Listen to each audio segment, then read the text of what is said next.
Hello everyone, how's it going today? Happy Friday! We are here to build a set that came out pretty recently, just like a couple months ago. 80121 Ancient Moon Gazing Inn. It has a minifig named Su Dongpo. This is one of the Chinese traditional sets. And I think it's kind of unusual for one of these to come out in the middle of the year rather than near the, they usually come out in like January or near the end of the year kind of thing in preparation for the next year.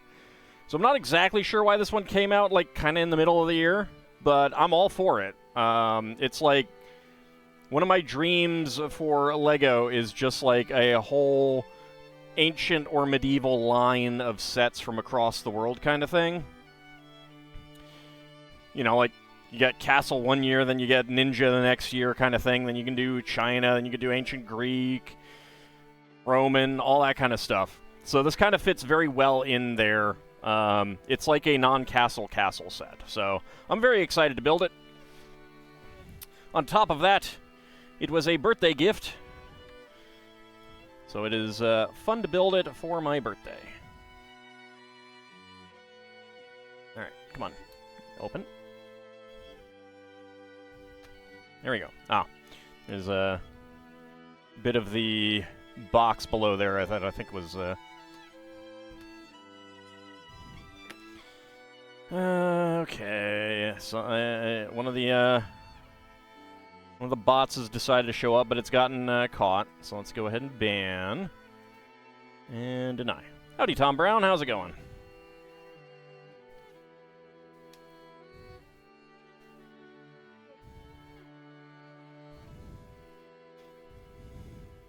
I was really surprised that the Minas Tirith set was not did not have the paper bags, so I'm hoping that this one will.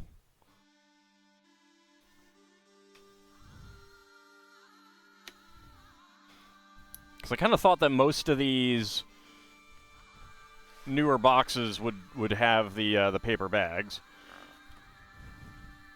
Nope, does not. Sadness. Alright, well, there is a 3. Let's actually go ahead and put this to the side so it's easier to get them all out. 10. 6. There's 11.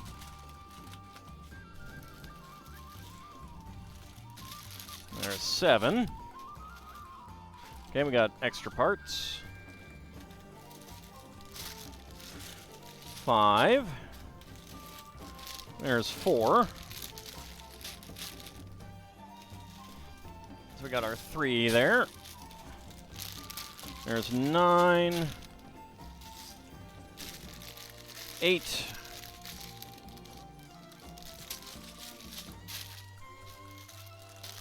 That is 1, so we'll set that aside. And 2. Alright, so 11 bags. Instruction booklet, of course.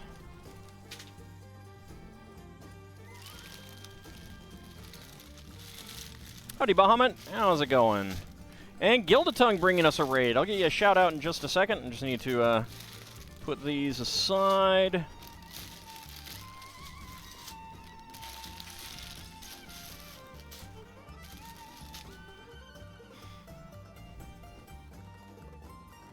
How's it going? What were you up to? Still, what was it, Tex Murphy?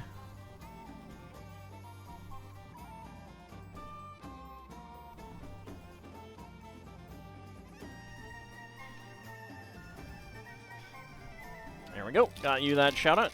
Still on Tex Murphy. Nice. I hope you're enjoying that. Howdy, Viper Bunny. How's it going? Alright, bag number 1. Brick separator. Go into the bin.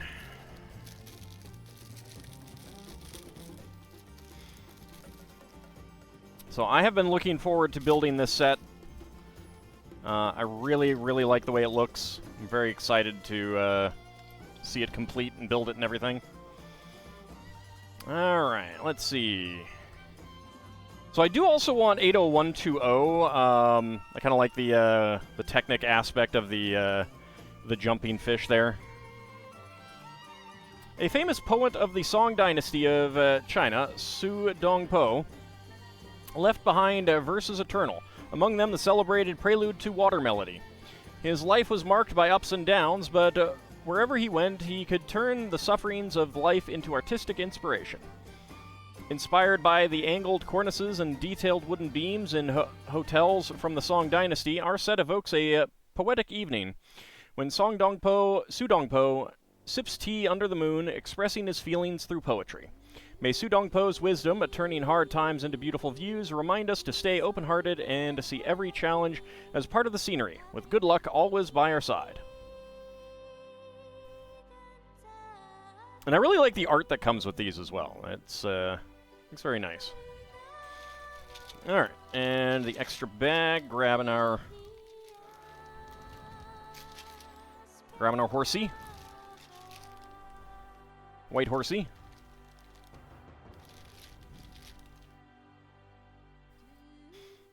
Is that Lego Jesus? No. You mean up here? 'Tis I! The prophet! The prophet of breakfast soup! No, in the booklet. No. The bearded guy?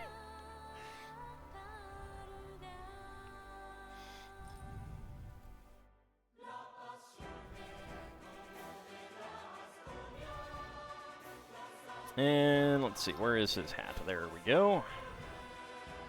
So I do like that they have two different Asian hats there like that. I think he's holding a bridle for the horse.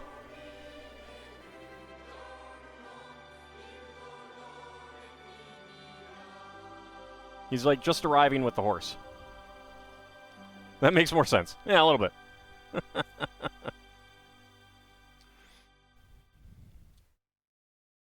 So I think this in Shadowfax might be the first white horses that we've gotten of this new model, the rearing model. All right, let's go ahead and build his cart. Much more kid-friendly than religious figures drinking alcohol.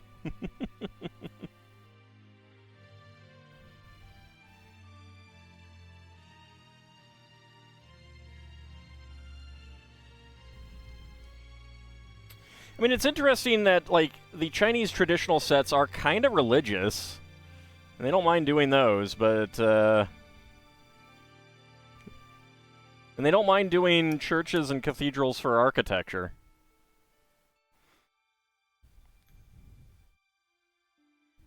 And yet they have, like, a no-religion policy.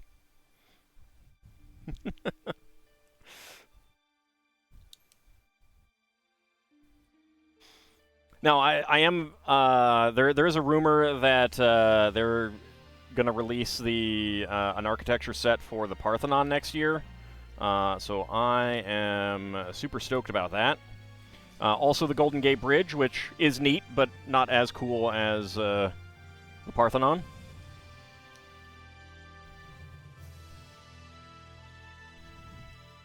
Howdy, Nutterogue AI, how's it going? So these, they're using these as wheels, but they're actually hubcaps. They're Technic hubcaps.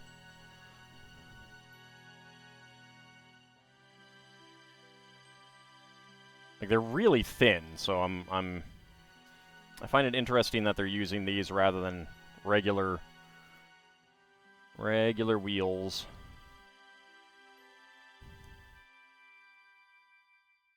No idea yet. It was just a listing of 2027 sets. Some other interesting things, though.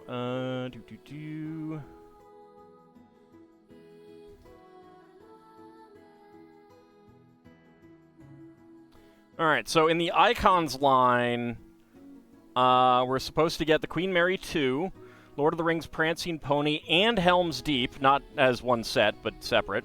A Castle Claw Machine based on the Yellow Castle set. Upscaled Homer Simpson, Pirates of the Caribbean Flying Dutchman, and a big Knight Rider car. Some I'm more interested in others.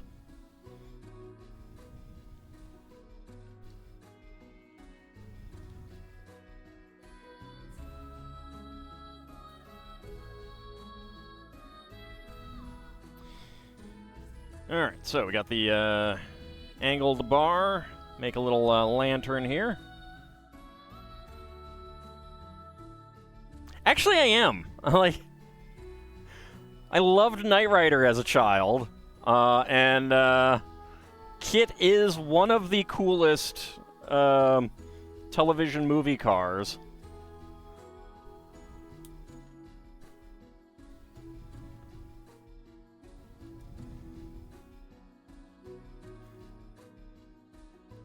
Like, I'm not a big car guy, but I do enjoy building the Lego cars when they're not the Technic ones. I don't care about the Technic ones.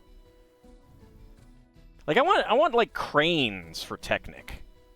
You know, cranes or just like you could do a desktop machines. It was a really cool idea book, Technic idea book that had like a seismograph type thing. I mean, it wasn't actually a seismograph, but it would draw the lines and stuff like that, and that was pretty cool. If all had a car AI, it'd need to have that amount of sarcasm. I don't know about need, but it would help.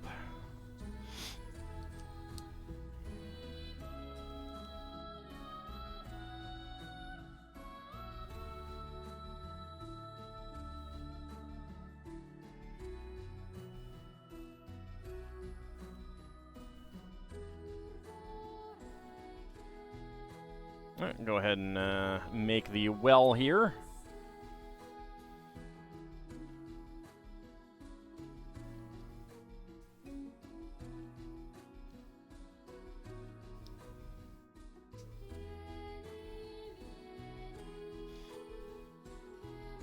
I do remember Knight Rider 2000 vaguely.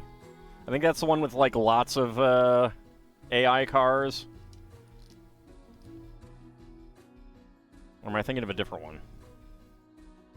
There were a few weird ones. A few weird sequels.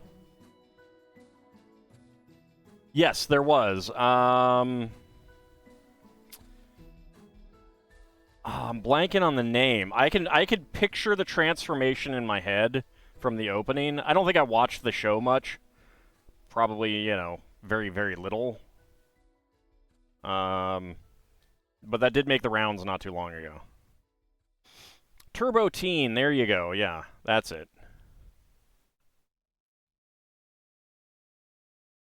Definitely a weird one.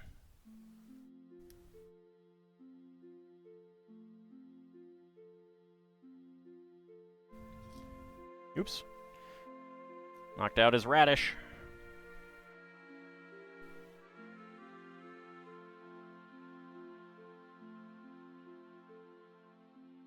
Where do his organs go? Don't question it.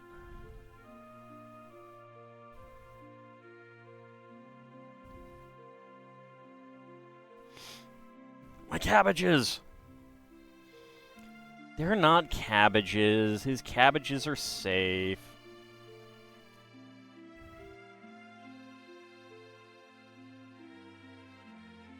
You know, it's just a show. You should really just relax. MST3K Mantra does serve very well.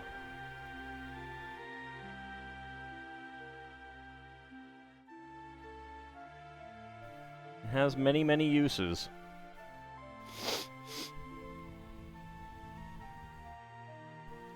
All right, we got a silver 6L bar with stop, which we don't get an extra one, sadly.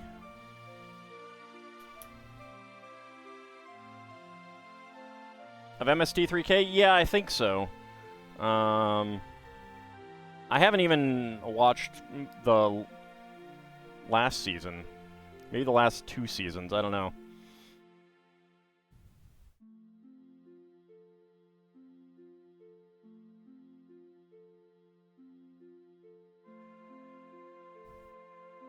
But yeah, the new stuff is gonna have basically all of the old people back.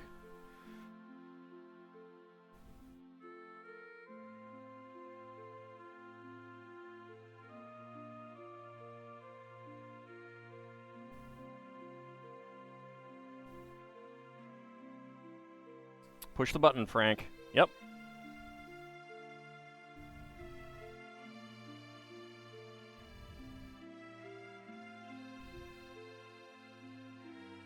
One of my favorite lines from MST3K. That and turn your crank to Frank.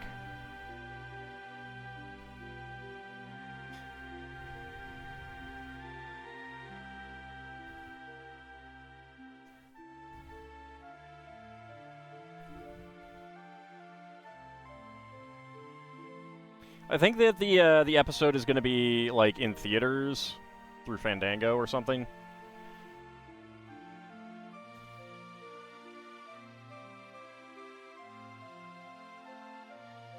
But I'm not positive.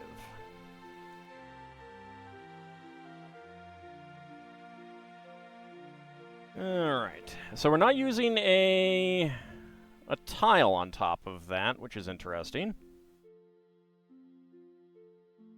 Ham sandwiches.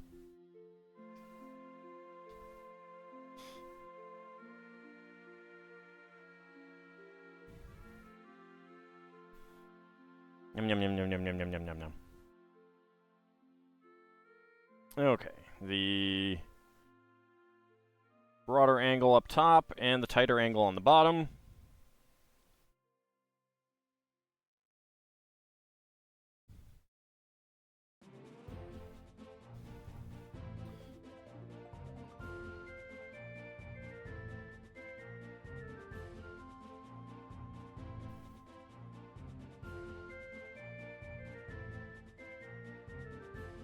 There we go. Get we need 2 of these, huh? All right.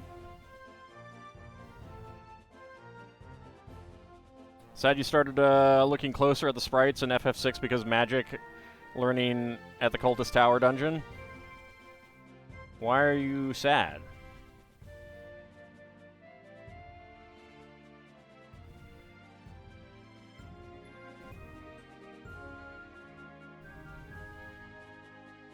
I am confused.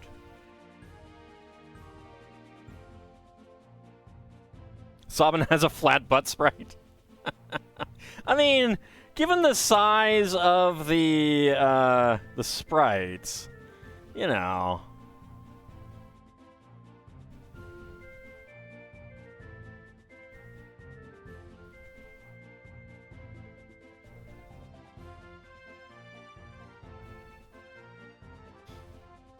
I mean, like, you look at Terra, and she could take someone's eyes out when she goes Esper. If you know what I mean. And yet Shadow has a great butt sprite. Well, maybe they just wanted to make, they needed more space to make him buff. I don't know. Alright.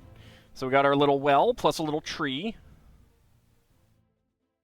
And spare parts, 1x1 plates in black and gray, 1x1 tile slope in brown, 1x1 quarter cylinder tile in green, 1x1 trans light blue cylinder tile, a bright green carrot top, brown 1x1 cylinder plate with hollow stud, brown 2L bar with stop, black straight robot arm with alternating clips, and a gold bucket handle.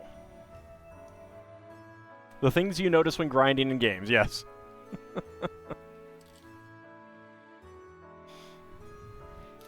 Alright. Bag number 2.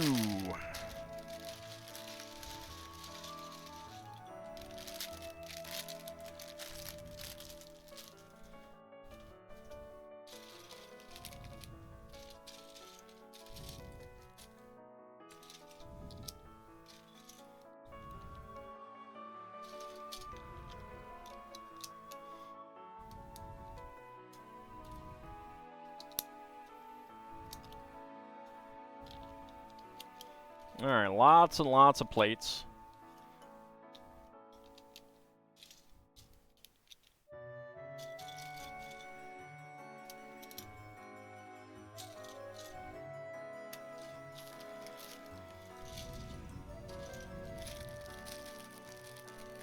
Half tempted to look at the other sprites closer.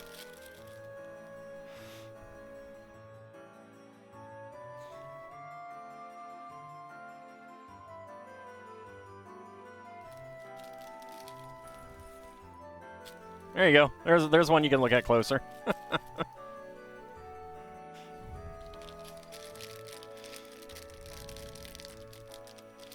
To be fair, Umaro does have a well-colored, contoured pixel butt as well, though he doesn't wear pants.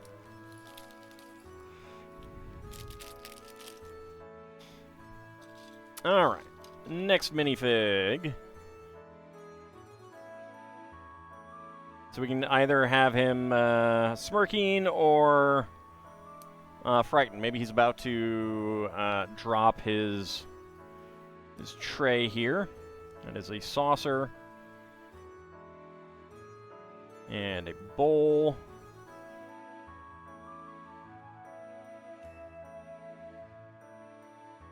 Hairpiece. I do wish that the bowl had a stud in the center. That would be nice. Let's go ahead and zoom in. So he's got some noodles. There we go. There's his torso. There is a back to it as well. I like the towel over his shoulder. Also, the smirk.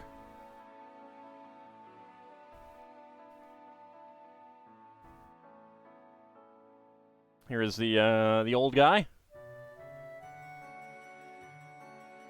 Towel around both of his shoulders. Great torsos.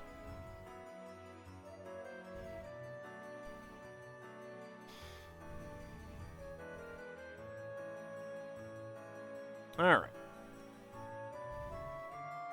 Let's dive right into what I think is going to be... I was kind of expecting this to like, be semi-modular, but it doesn't look like it's going to be, which is fine. I was just kind of surprised.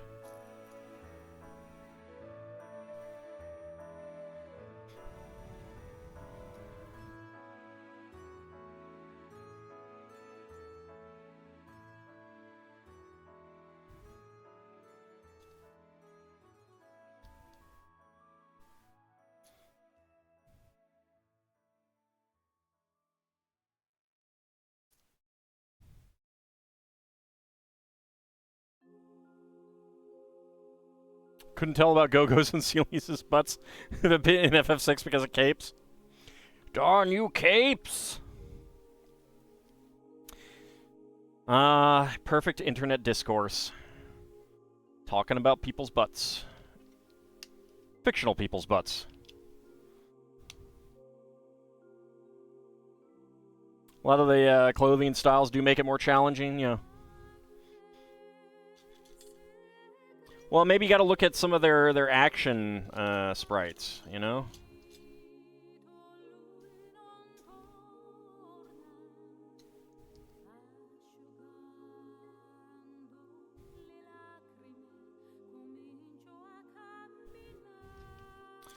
Alright, 2 red 2x4s. Yellow 2x2 plate.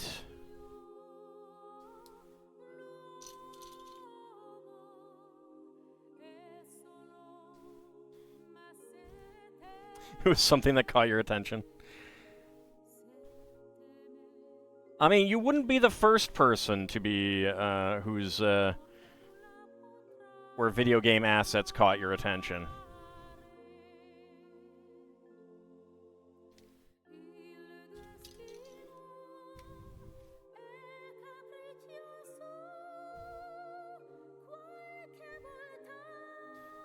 One could say that oftentimes that is the point of some of those assets.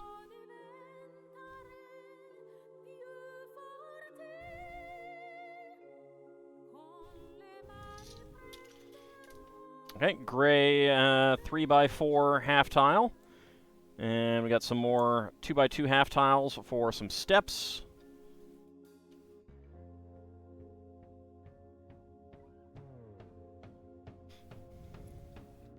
I mean, I use that word for a reason, not a rogue AI.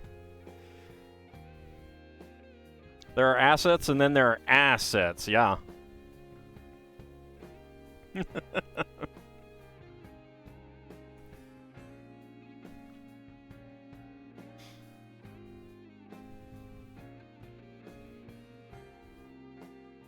See, Final Fantasy X gives stuff for both teams. Kamari's butt, Lulu's low-cut dress, you know.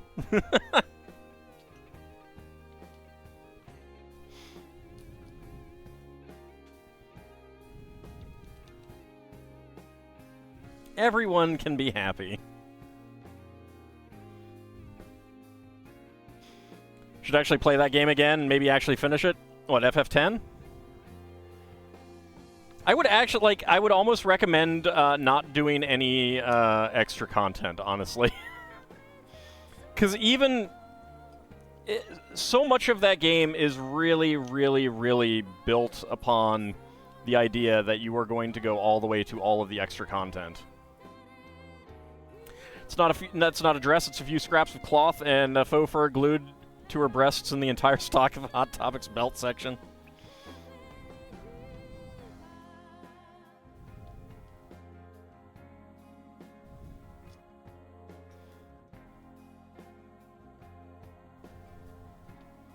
I mean, it's doing what belts are supposed to do, hold clothes together.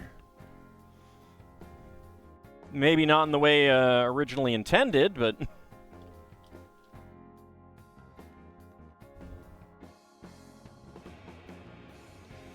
What, you didn't like lightning dodging?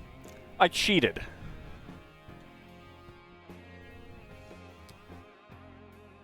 So I didn't mind it. I don't like chocobo racing. Actually, no, so the main reason that I say that is because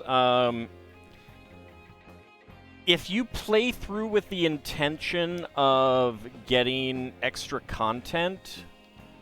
Nope, actually, we are double stacking it. Then even without doing the extra content before you get to the end is... The final part of the game is just like boom done, boom done, boom done kind of thing.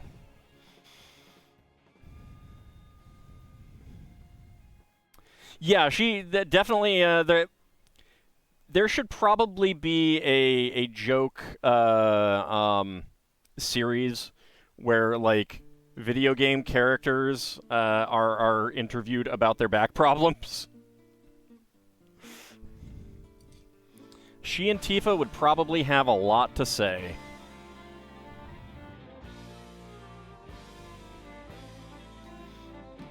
Howdy, Lord Canis. How's it going? And howdy, Cloak. When doesn't Ald cheat?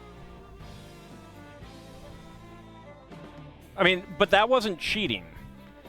I used a trainer to get past the lightning dodging when I got to, like, 150 and then missed it. And I was just like, all right, I'm not doing that again.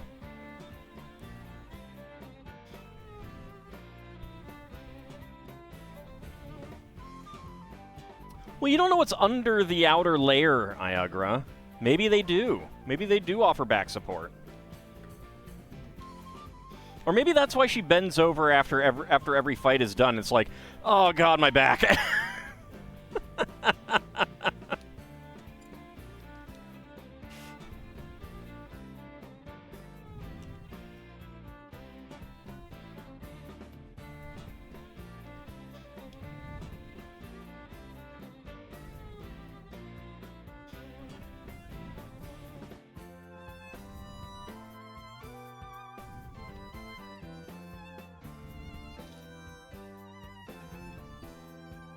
Those to the side. Lots of gray bricks, which is very nice. You're not sorry about the direction that the conversation went?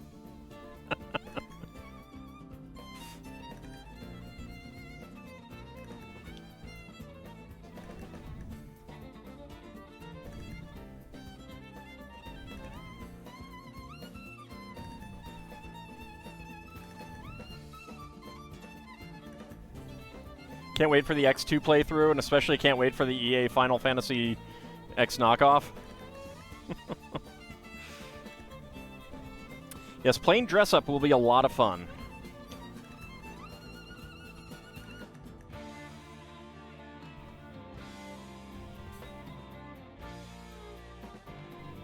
Oops. Ah, there's a 1x2 there that I missed. There we go. That goes there.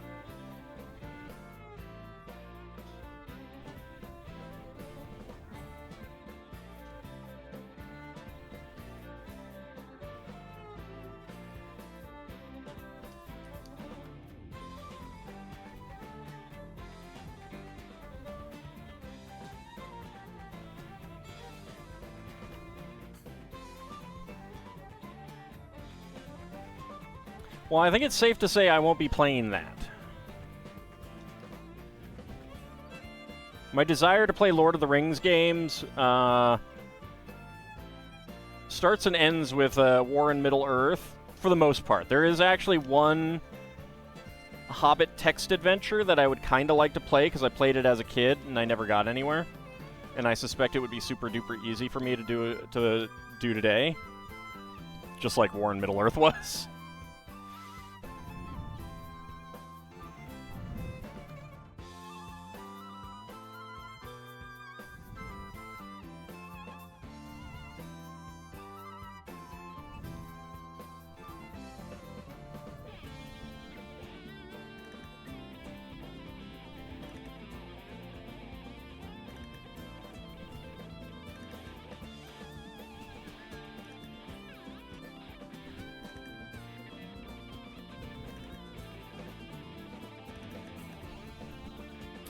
Alright, let's get these out.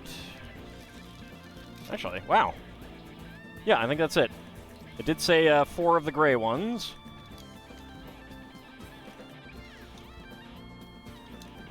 Nice.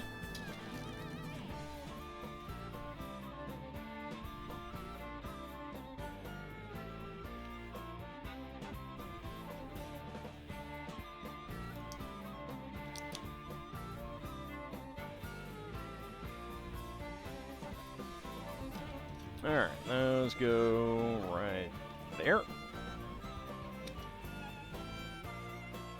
Yeah, I do need to start thinking about when I'm going to play Final Fantasy X too.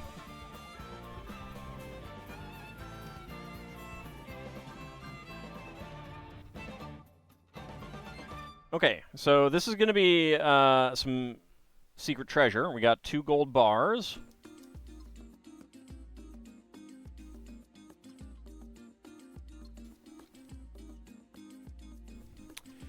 And a hot dog.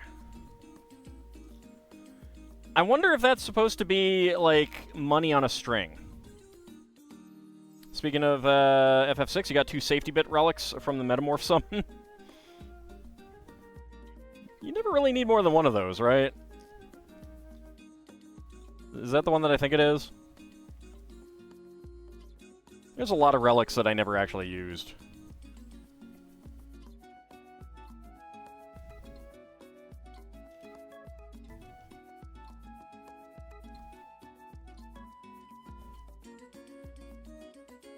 Alright, we get a book with a sticker. This is actually unusual because, oh, no, we've had some of these with stickers before, actually, now that I think about it. So we get the book under there. Stickers would go on the inside and the cover, but I'm not going to put those on.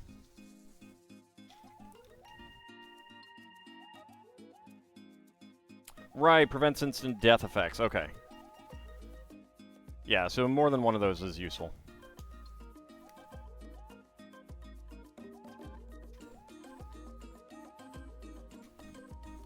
There we go. Get our trapdoor, which is a little conspicuously colored.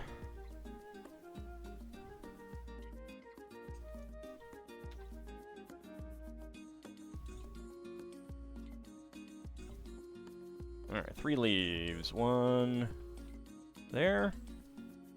1 there. And 1 there.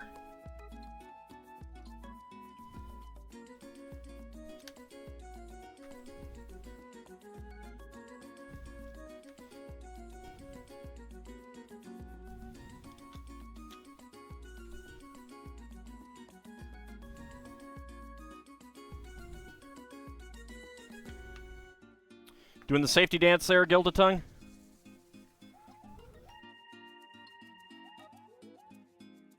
Thanks to Gogo, you can technically summon Ragnarok twice. That's fair. I don't know if I ever took advantage of that.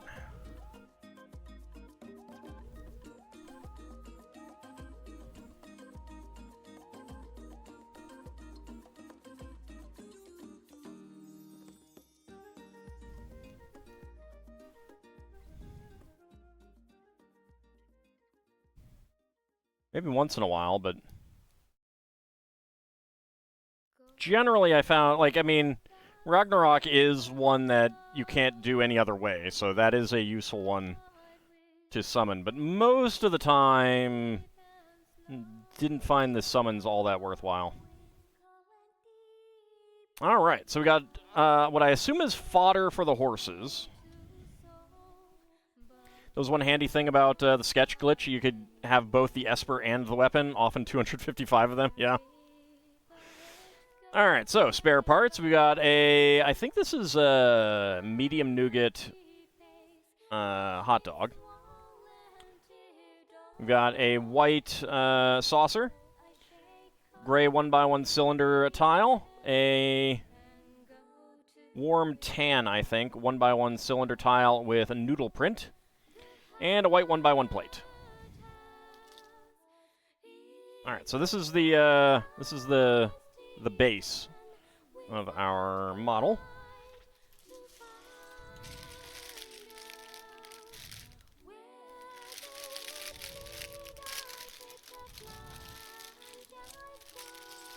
Oh, I know that, Lord Canis. When inspiration strikes, you got to roll with it.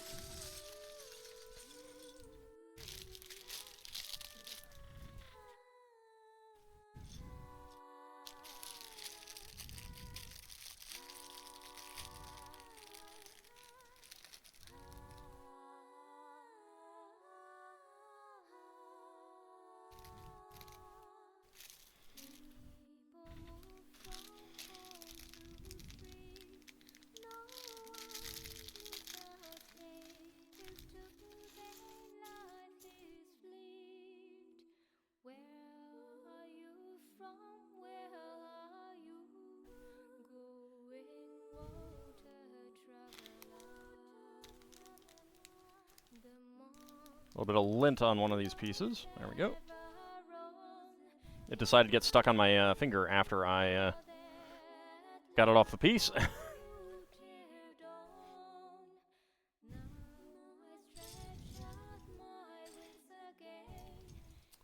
I mean, Lord Canis, I seriously doubt hardly anyone will be using my deity write-up, so, you know. I'm with you there.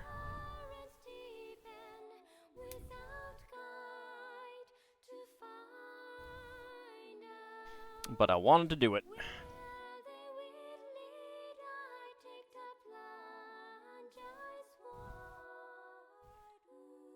I mean, I still want to do write-ups for, I want to make deities for a whole bunch of Spelljammer races. One day I may do that. Alright, 1x2 bricks in, I believe, warm tan. Still need to work on many deities. It is a lengthy process. We're just doing 1x2s, which is interesting. Even when we have 1x4s.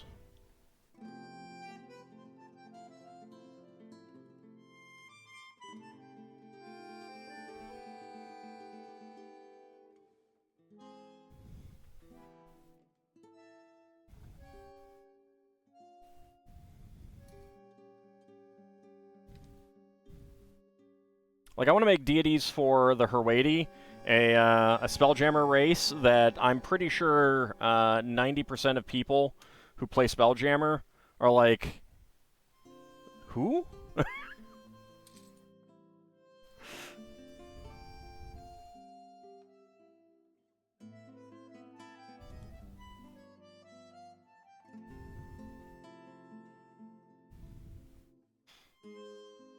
You have a human one, the orc ones, you think one elf one, and the anthro-draconic ones.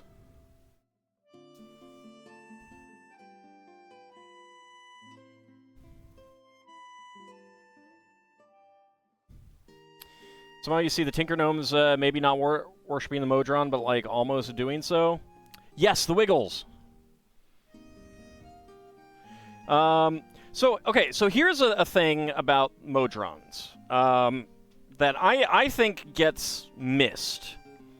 They're organic.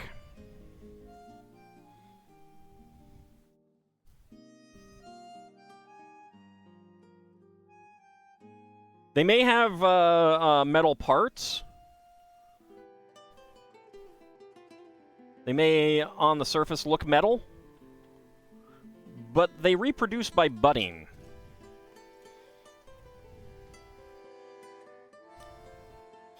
And if you look at the first edition artwork for them, there's no mechanical stuff on them.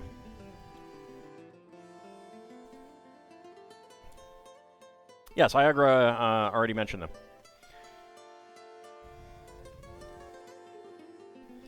So the Modrons in first edition, they were basically like a spherical being of flesh with eyes, mouth, and limbs.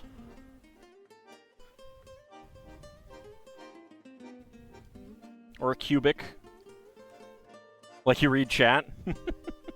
Well, I also did say it out loud. Like you listen to me, right?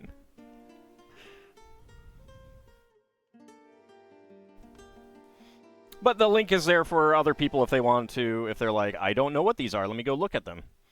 So that's fair.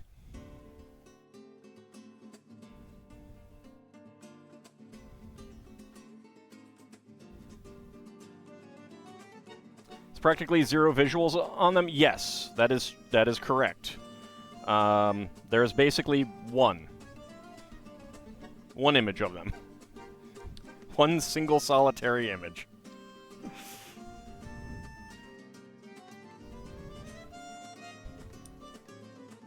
Which is practically zero, yes.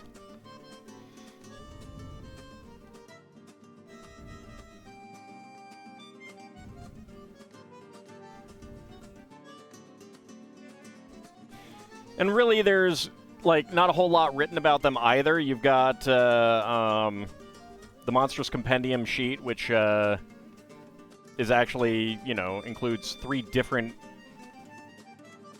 strains of them. 2 of which are, like, somewhat feral groundlings.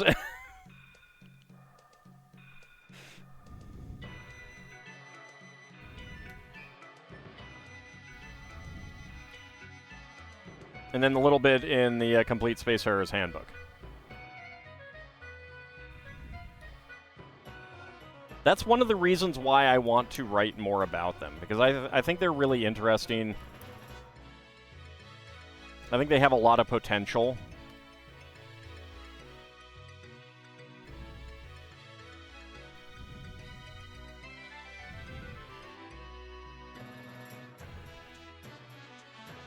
You found a second image.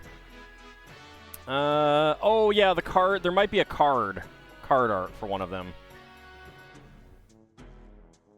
So I like that window there. It's a little hard to see on the background. Nope.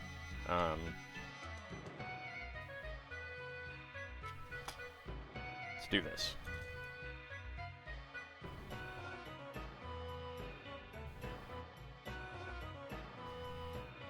There we go.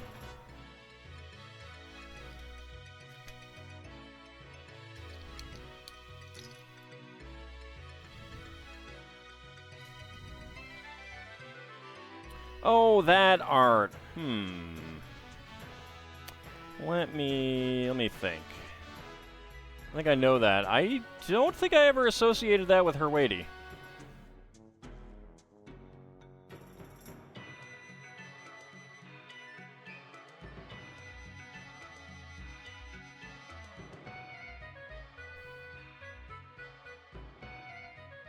Yeah, I would not. I don't think those are her weighty.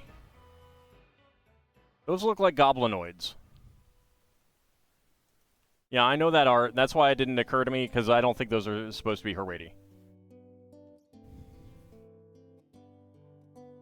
Yes, yes, they could really use some new art.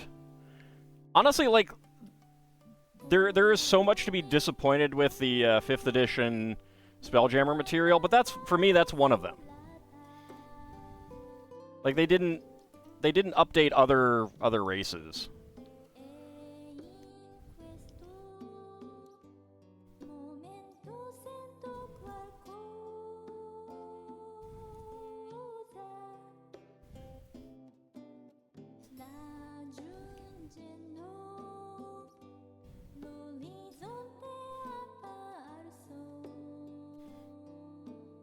I mean, there aren't too many things that have less art.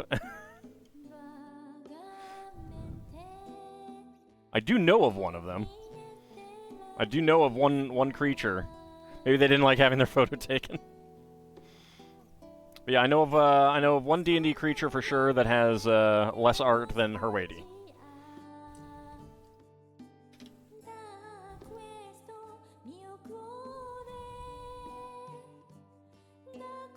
But I also want to do, oh, wait. That goes the other way. I want to write up the deities of the Gromam, although it is very clear that people have different ideas about what that would entail than I do.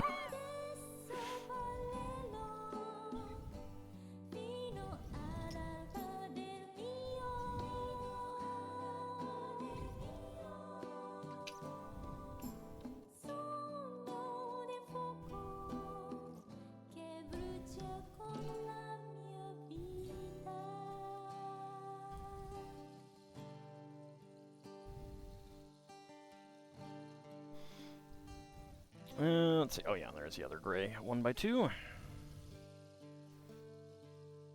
So the Gromam, their deities are only of demi-power status, but they live amongst them, as opposed to, you know, like out on the outer planes.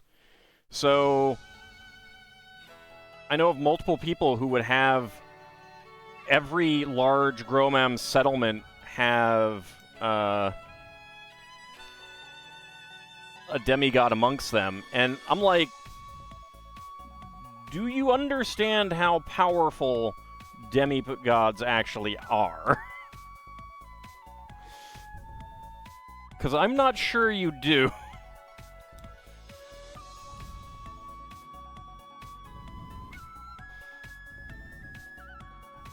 Oh, Skrower attacking the settlement?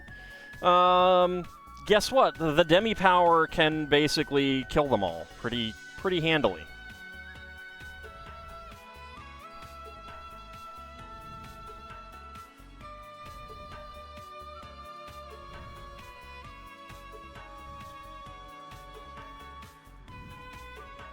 They have at least 22 hit points.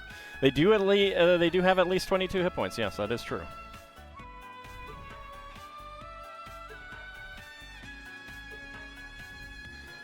You heard Heracles once herded a bunch of cattle, can't be too strong? I mean, he wrestled the Nemean lion to death.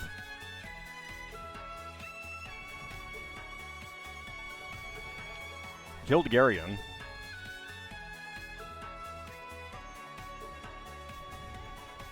Also, more importantly, D&D demi-powers are not Greek demigods. I know. What was that, an anemic lion?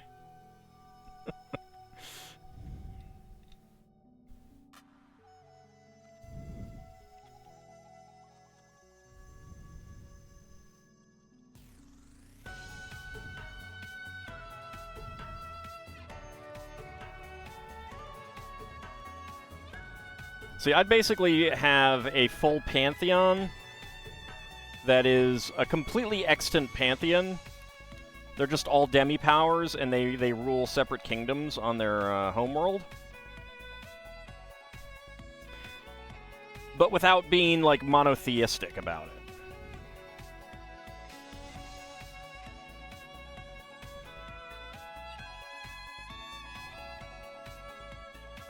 Because otherwise you have, like, they don't fit into the way gods work in anything else in the setting. If it is just a case of, like, oh yeah, there's just demigods here all over the place. What do they represent? They don't represent anything in particular?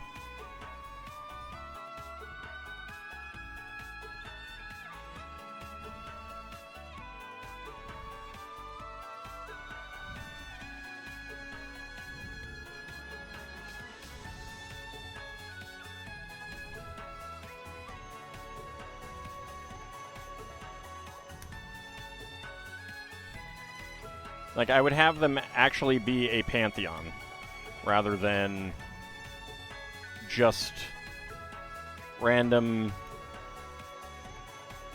individual deities that are just gods. They don't stand for anything at all.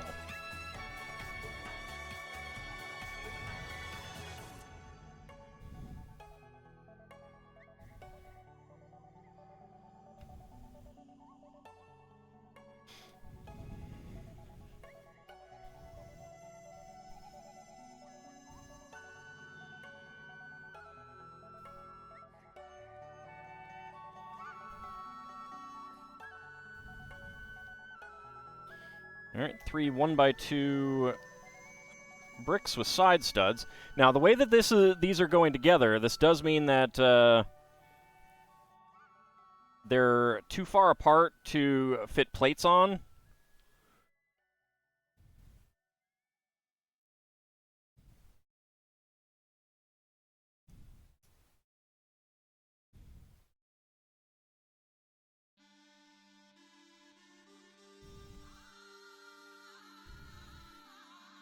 Spelljammer question Ald. What was the name for the space where Eberron's planets reside? Eberron is in the ethereal plane. Eberron also, like, came out after Spelljammer was no longer a thing, so...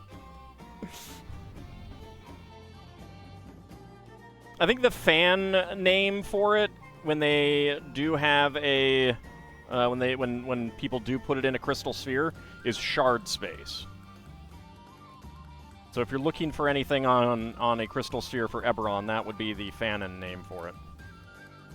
But the creator has said that it exists as a demiplane in the ethereal plane.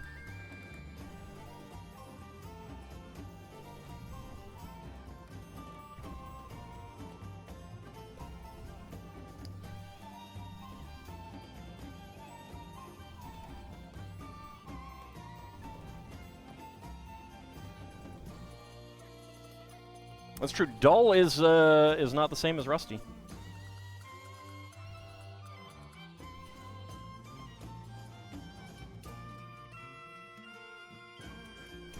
All right, let's see. Blue flower here and 2 gold ones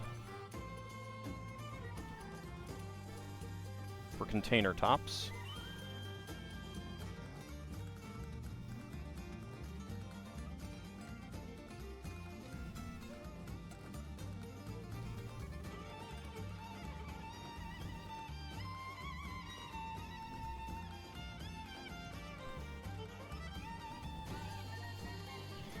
And we have a empty space on the shelf there.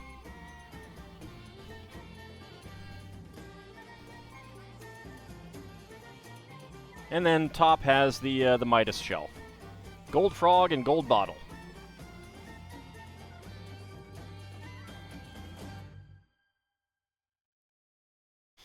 Okay, that goes right there.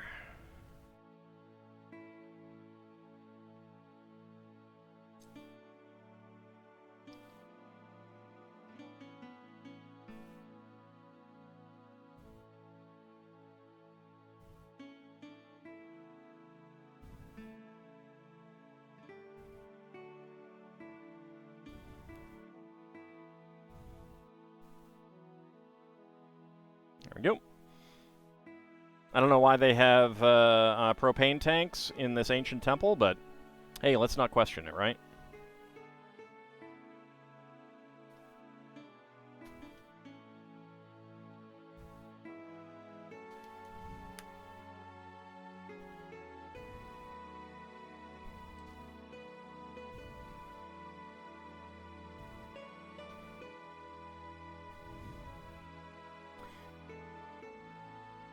1x4 bricks. It's the ancient temple of propane and propane accessories. I don't think it is. I don't think it is. And we get 3 coins here on the counter. And a box behind the counter.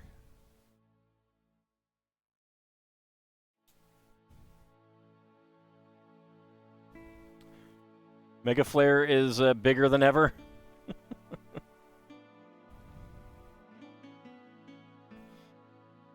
Okay, so spare parts. We've got a 1x1 plate flowers in red, blue, and gold. A 1x2x2 window pane, lattice window pane in black. Brown 1x1 plate. Gold 1x1 cylinder tile with money print, ancient Chinese money print. Ancient Chinese secret, huh? Trans orange 1x1 tile slope, and a red tooth claw element, which is used as a pepper, I think.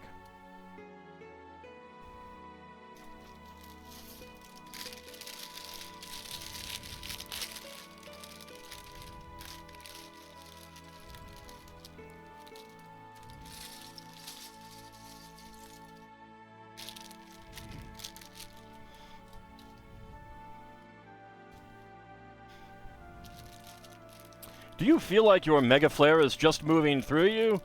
Then you should see a doctor.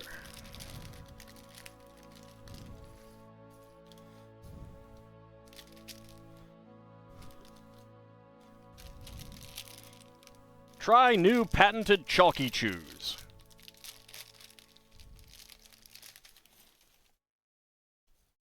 So as a reminder, next Wednesday I will not be building Lego in the evening. I will be joining Zerfall and others for some more Cure Hospital Simulator, which I'm looking forward to.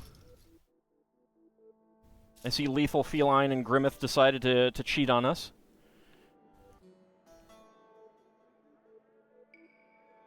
Imagine you should also see a doctor if you haven't had a Mega Flare movement in several days. That might be a reason to see a doctor too, yes.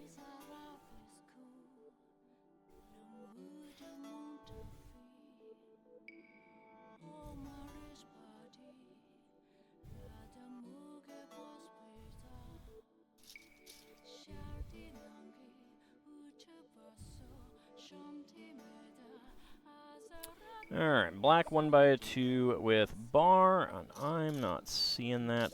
Where are you?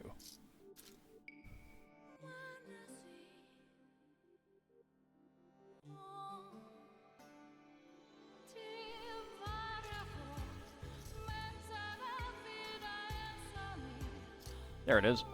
Alright.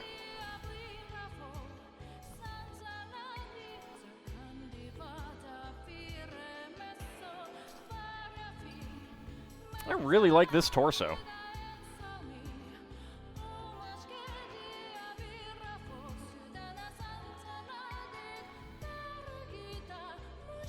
This is a pretty adorable minifig, I think. That's a great outfit. Just a little bit of back print. She does have a great angry face, though.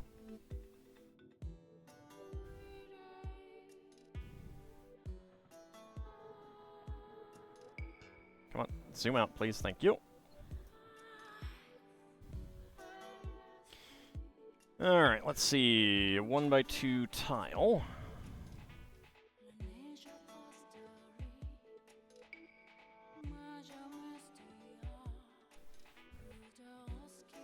One by 4, 1x1.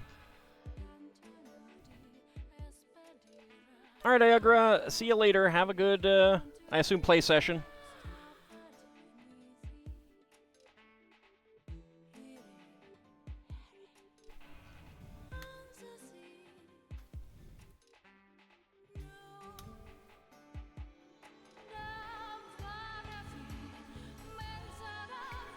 Alright, 1x1 by 5s. So I might do like a Lego build stream earlier in the day, or I might do it on another day. I haven't decided yet. I'm thinking of streaming from my side as well. The Cure plane. But I'm not sure how the join would work.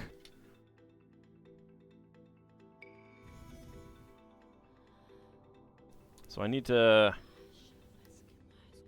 talk with the others about that, see what they think.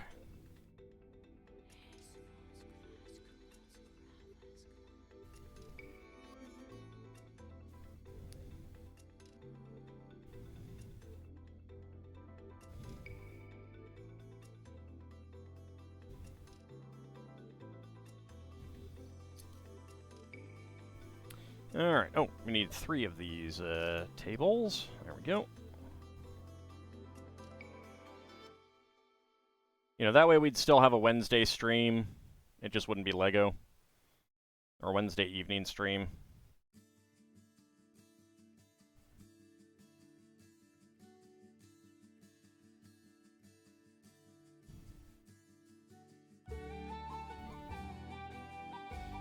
Alright, we got table here.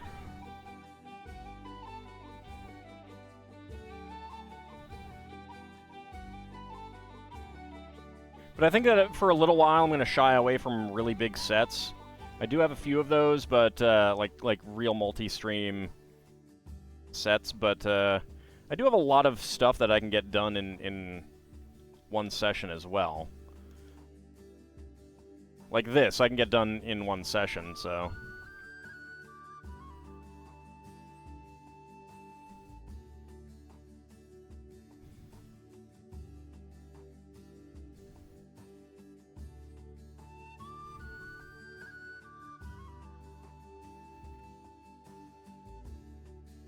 Like, I also have some things that are like 2,000 pieces, so I don't really necessarily want to do that in 2 streams. Let's see. Yeah, that is there. All right. That goes there. So we can lift that up still. There we go. All right, a tray with 2 gyoza on it. Man, I want some gyoza. I get some frozen stuff from the grocery store every once in a while, but it's just not the same.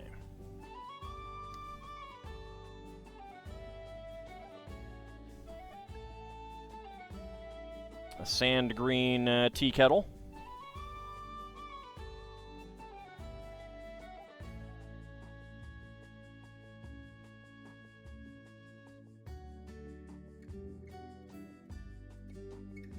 Alright, trans orange 1x1 plate. And a dark red 1x1 tile. I have no idea what this food is supposed to be. At least I assume it's food.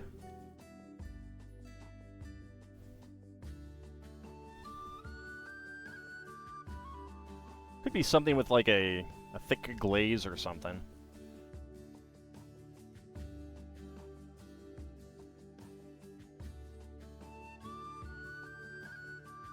Go.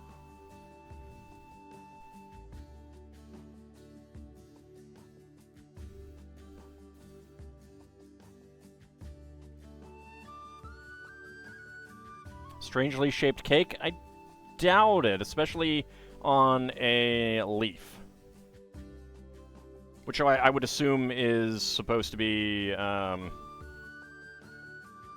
cabbage.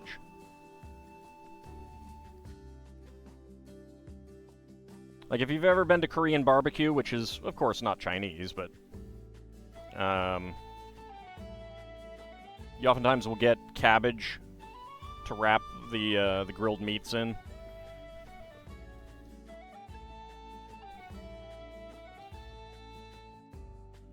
Thinking it might be something like that.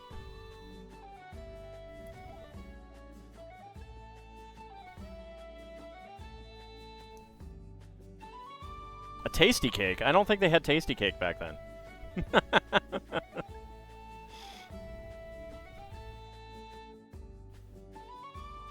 Alright. Get that window right on there.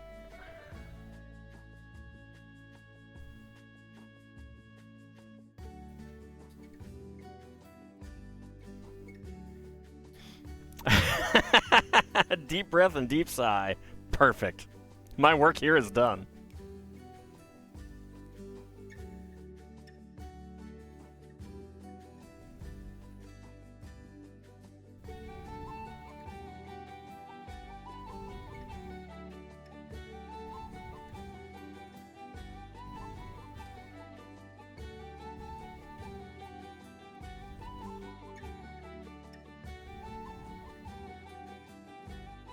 There we go. All right, get some flowers here. Well, just one set of flowers. Just for that, you shall make some dinos sad? Wow, so mean. Howdy, Caitlin. How's it going? Haven't been here in a while. Thought you'd pop in into the LEGO stream. Well, that's a good time to come on in. This is the new light pink that is in the that Friends restaurant set that we built last month.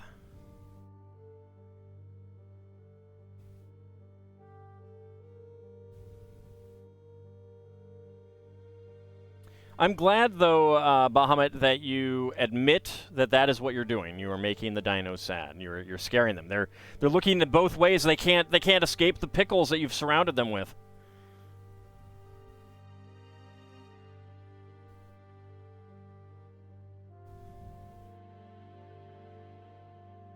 Goes right in there.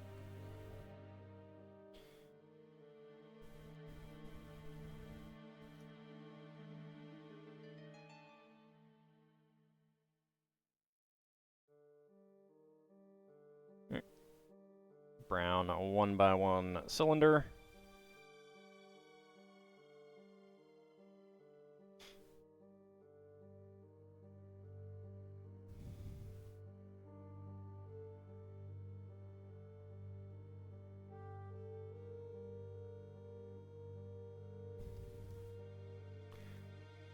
Well, I do think that LEGO has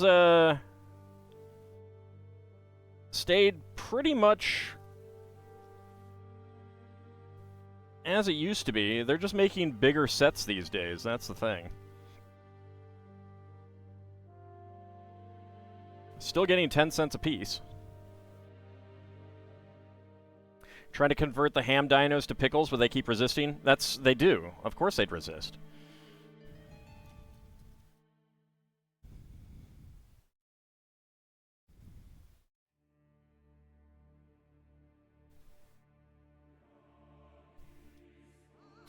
Alright, 2 1x6s. Dark red 1x2 with 2 clips, and a pair of gold 1x1s with clips on the ends.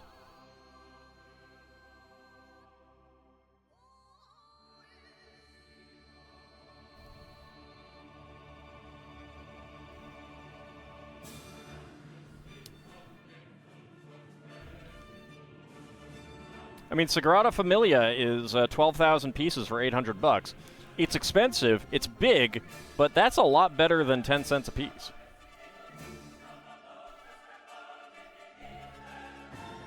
Yes, Titanic is expensive, but it is also very big. It's a really good set. I highly recommend it.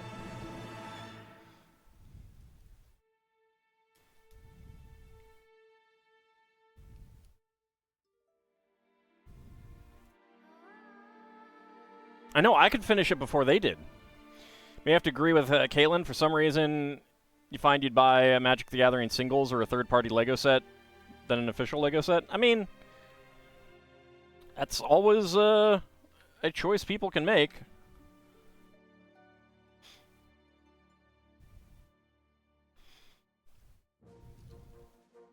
I was commenting on there's a really big, like 3-foot tall Chogokin SDF-1 from Macross coming out, and it's going to be like 800 bucks, and I'm like, yeah, no, I don't know that I could do that. And then LEGO announces a $800 Lego set, and I'm like, you know, I could do that. So a lot of it is like, what is it worth for you, kind of thing.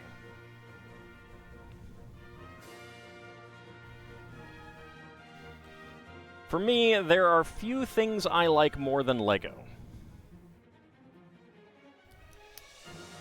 So it's worth it for me.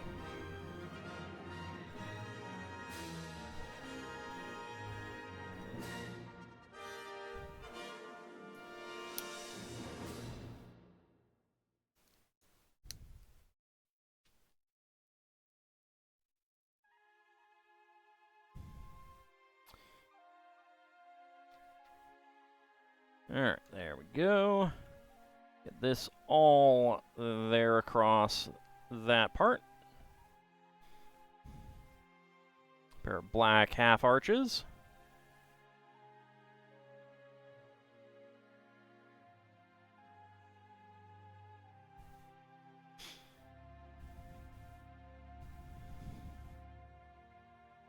Right, but I'm also very much a Lego purist. With one exception. I would get, like, 3D printed or, like, fan-made stuff over a third-party company's product.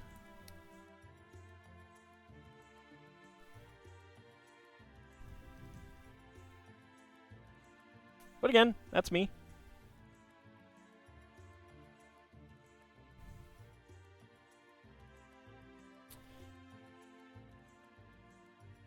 That's a Lego purist, sir.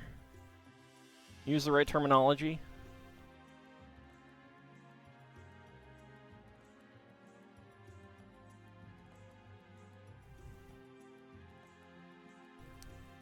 Hey, if Lego made hats with buckles, I would definitely have some. And I mean for minifigs.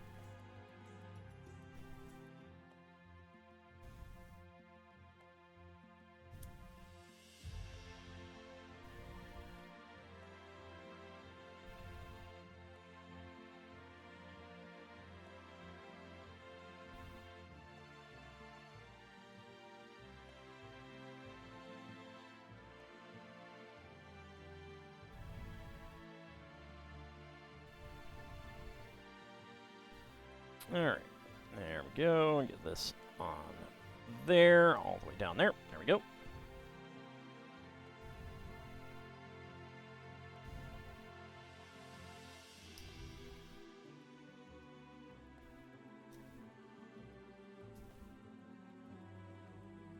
And I would consider third-party lighting sets, lighting kits, if I was really going to go for lighting.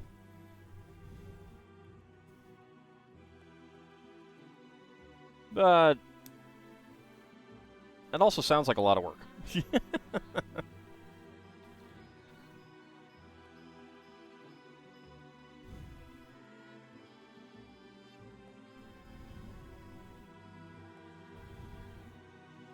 Okay, 2x2 corner tiles there.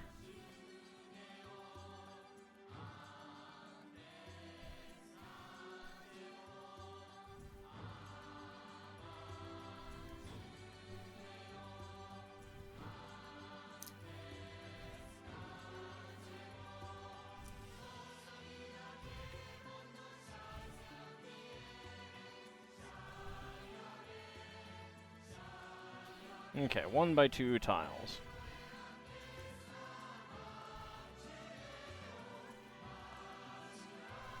I mean, there might be some third-party companies making good products, but I also see a lot of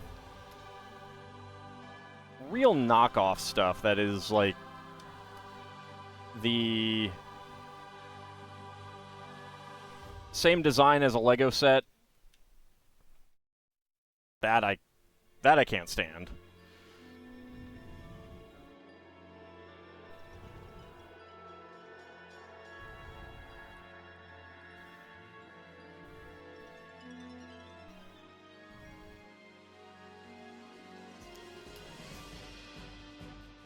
But I am also, like I said, a Lego purist.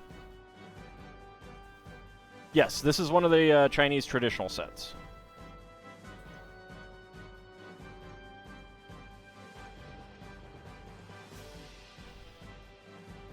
All right, that's going on the inside here.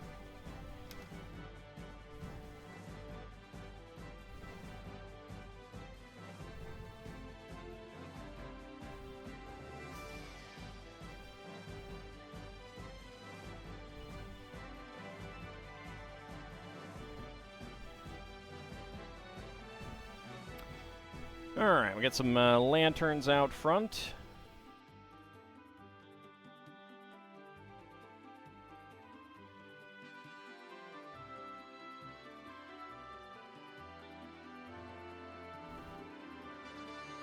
I mean, that's a little bit different, as that's art.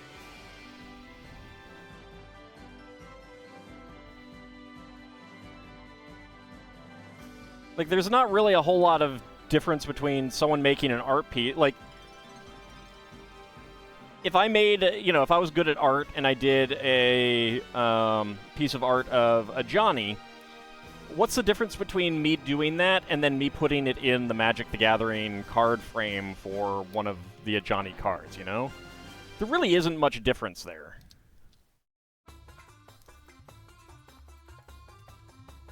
Because, like, I'd be using the existing card frame and text and everything like that. I wouldn't be trying to make an alternate card that you would try to play with. Get past your own cards.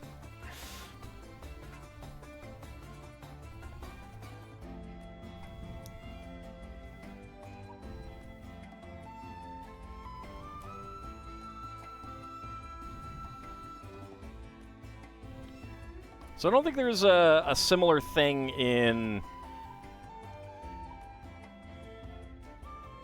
card games. I mean, like, there can be counterfeits where someone has taken the existing card and tried to reprint it on card stock and try to sell it off as, like, you could take a you could take a Black Lotus, take the art, print it onto new card stock, and then try to sell it as an original, and that's just counterfeiting, It's kind of what some of the third-party Lego companies do, some of them. But there's a little bit difference because one of those is aiming at collectors. Howdy, Kinshire, how's it going? All right, spare parts. Dark red 1x1 tile, trans orange 1x1 plate, green 3-stem plant, new pink. I need to look up what the name of this is. 1x1 plate flower, dark pink, tulip bulb, beige gyoza, and black 1x1 cylinder plate with hollow stud. AD&D 2E question: if you wish to learn more about the Ravenloft setting, which books aside from the campaign setting are must-reads? They reprinted the campaign setting like 3 times. I would say, I mean, honestly, like, the campaign setting is going to give you the best thing. I don't know that there's anything that's going to give you better information about the setting as a whole, because that's kind of the point of a campaign setting.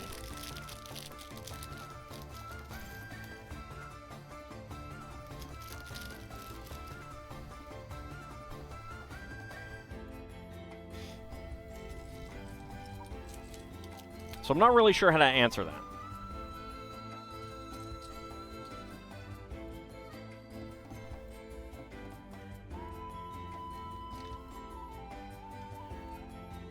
Oh, that head tried to escape from me.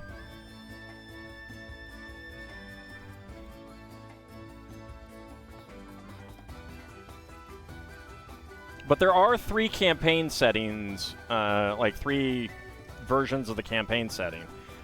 I couldn't really say which is the best because from what I've looked at, they're actually kind of different, and also I don't know Ravenloft that well. I know the monsters pretty well, but I've never really cared for the setting itself as a whole. Not my cup of tea. Speaking of cup of tea, we have a guy with a cup of tea.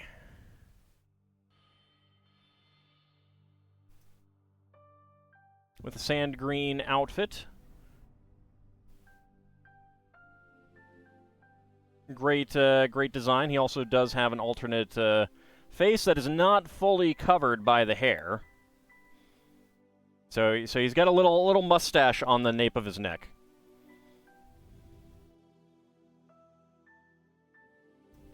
Not just the setting itself, but also character and monster focus books that flesh out Ravenloft. There's a lot. There's really a lot. And like I said, I don't really know the settings that well. Kinshir mentioning the Van Richten's guides. The Van Richten's guides are great. They're both in-setting, written from an in-setting perspective, and have rule information. And I think they're useful for anyone who wants to use, like, horror. You know, like if you're playing a Forgotten Realms campaign, and you want to have an adventure that gets a little bit, you know, more towards the horror side of things rather than just straight up dungeon delving or, you know, any of the other typical types of campaigns or adventures. They're very good for that. They're also great for, you know, oh, you think you've faced vampires before. Well, guess what? There are different types of vampires out there. You know, or I'm going to, you know, my players have read the Monstrous Manual. They think they know everything about lycanthropes. You know, that kind of thing.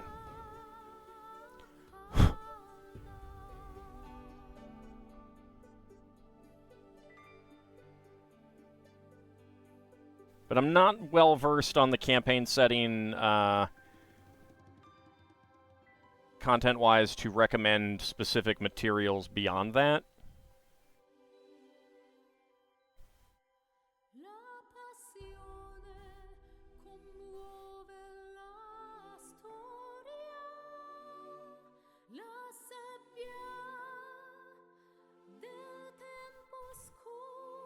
Where's that other gold? Dark green. That is dark green, right? No, that is not. That is trans black. Trans black cone.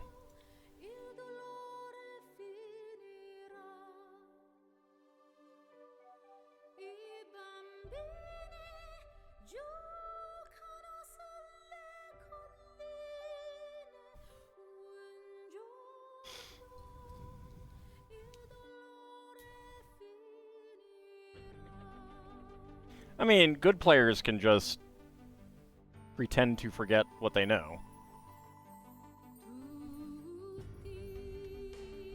Smoky quartz bottle, yes.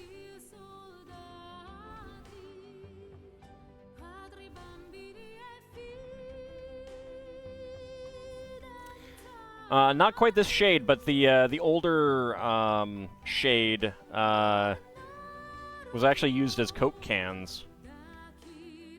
Coke bottles, I should say, not cans. These are a little dark for that.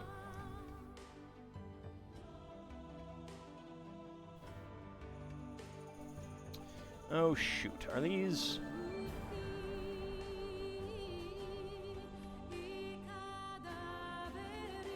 Yeah, these are dark brown, not, dang it.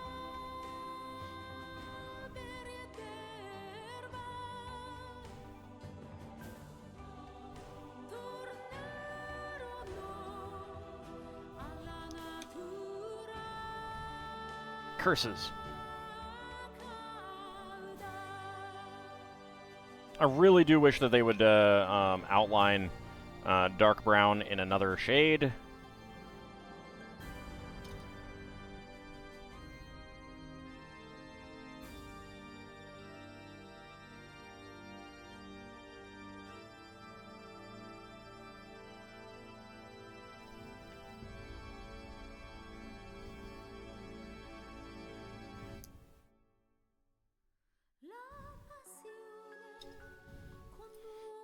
Alright.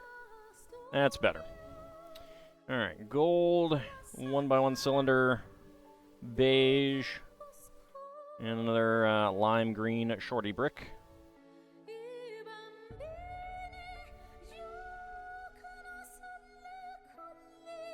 Yeah, I haven't really read through most of the Ravenloft material. It's not really my thing.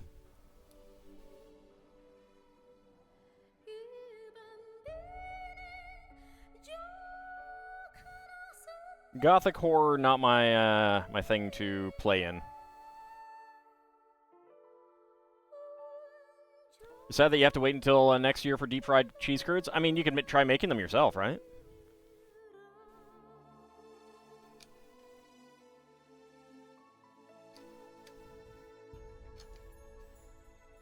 I can understand maybe not wanting to.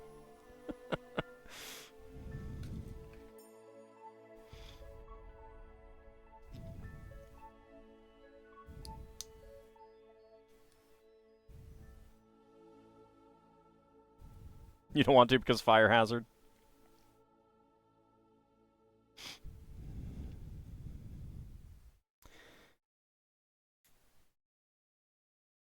Ah, what's a little fire hazard to... Just lights up your life a little bit. Come on. I'm kidding, of course.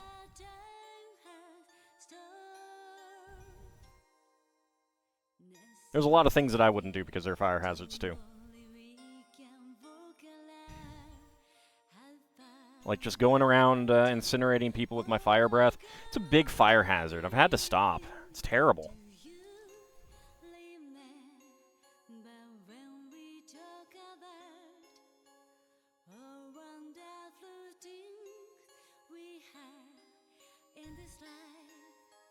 You can hear all the other old dragons saying, "Yeah, back in my day, we could go around burning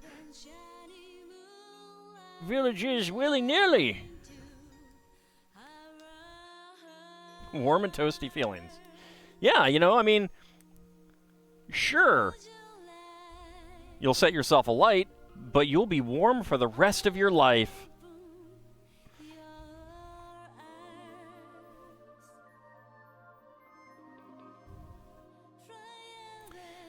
So we got a black barnacle. I mean, not black.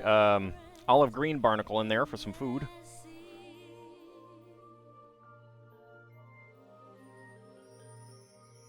I have a lot of black ones. Actually, the piece is like listed as a hair piece, which is weird because I don't think I've ever seen it as hair.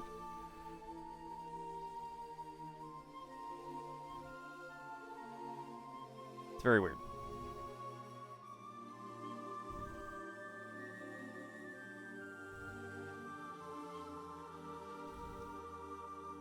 Eating barnacles? Do people do that?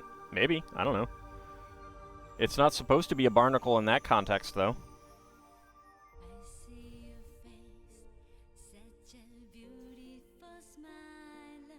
I'm sure people have tried.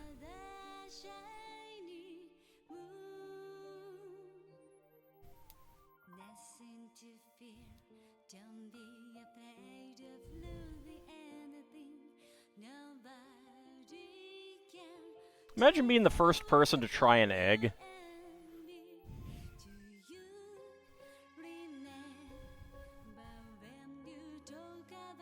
It wasn't me, Rovaljax. I didn't do it. Can't prove anything.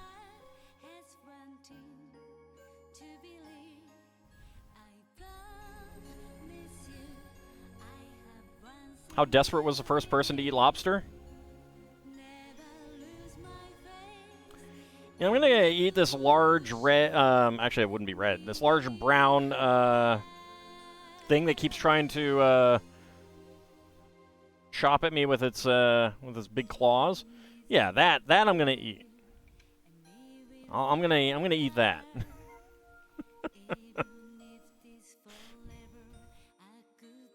On the other hand, once people discovered, cooking, especially boiling. Boiling was probably one of the first things discovered. And that is coincidentally how you eat lobster. I imagine that there were a lot of people who were just gonna, like, hey, we found this thing. I don't know what it is. Put it in. Let's see if we can eat it.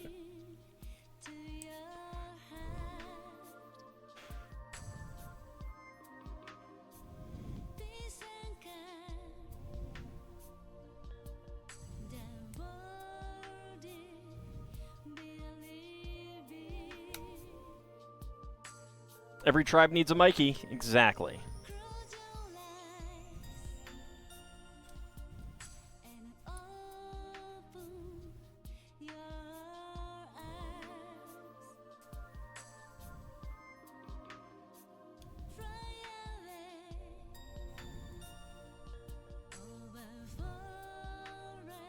He likes it. Mikey likes it. We could chew this root after boiling it, yeah.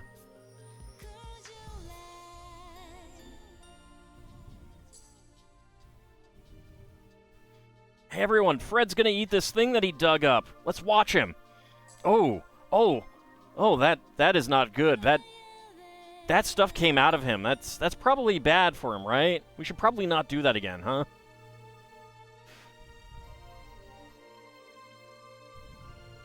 Too bad, Frank.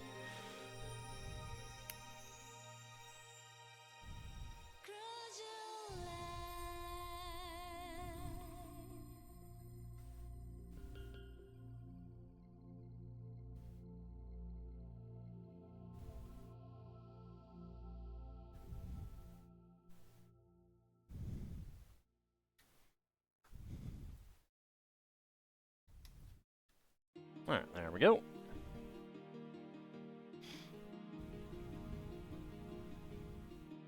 Got some boat studs.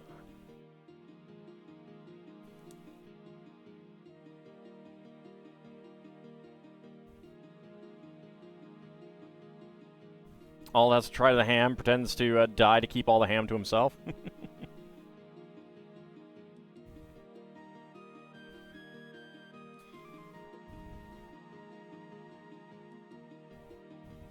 That's my ham. Can't have any, and no one can have any more. It's all mine.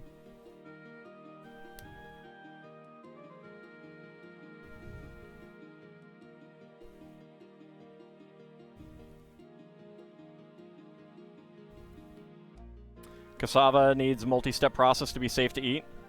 Yeah, imagine being the person to discover that.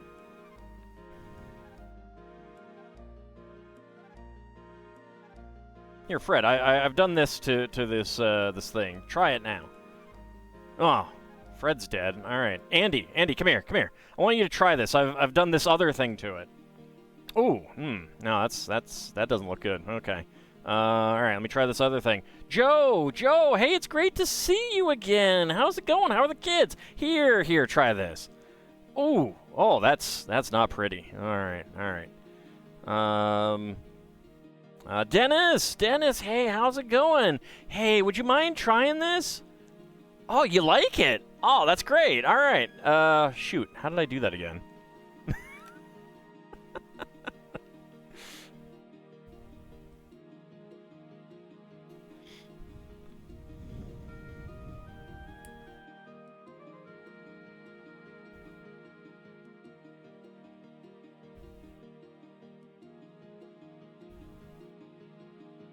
There we go. And this goes right on here.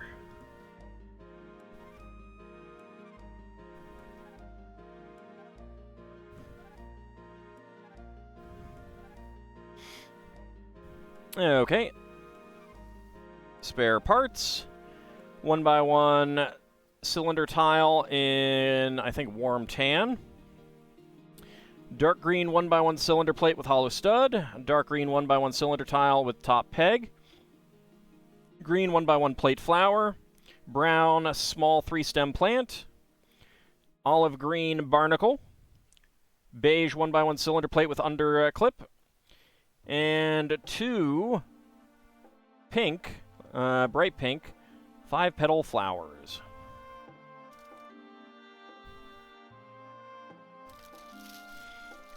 All right, bag number 6.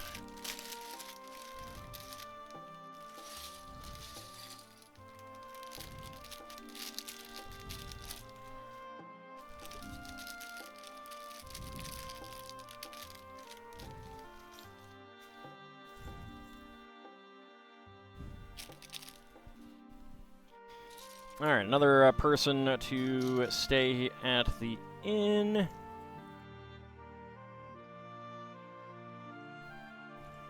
There's his hair. And there's his chopsticks.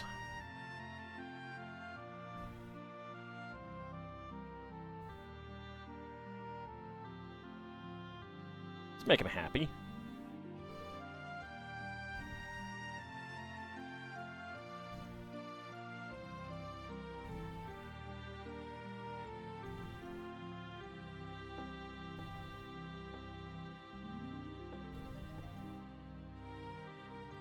Imagine being the first person to make coffee out of the ones that the civets eat. You gotta imagine that was a trick pulled on someone else. Guys, we just made this coffee. Guess what? Guess where I got it? Yeah, you'll never believe it. I'm gonna go give it to Mikey over there. Trust me, this will be great. This will be great. Just watch his face. Watch his face. Wait, he likes it? Oh, that's no fun. I guess at least we can sell this for a lot of money. Alright, let's go ahead and zoom in on this guy. Look at how happy he is. That is a great torso as well. And he has an alternate face, which is just a bit stern. I'll keep him happy, though.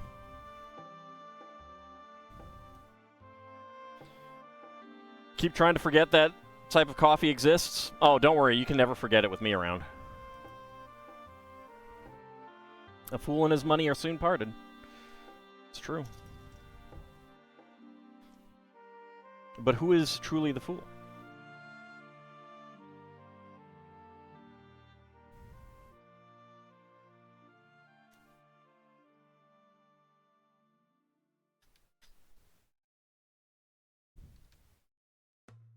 Howdy, Shield of Hope, how's it going? And Minor Trader. Alright, we get our staircase here.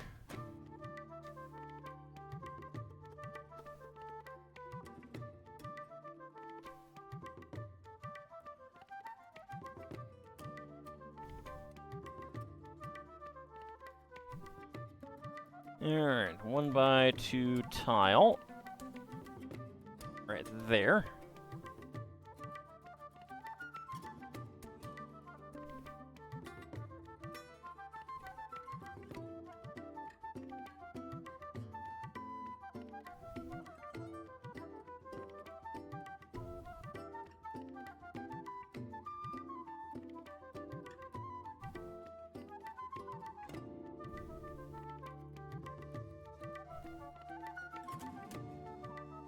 Okay, dark red 1x1 cones plus shorty bricks on top.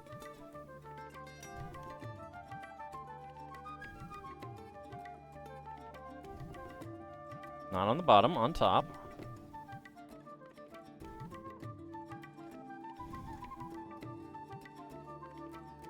Alright, 1x12 with the round fencing. Okay, 1x3 tiles. And a 1x2 plate.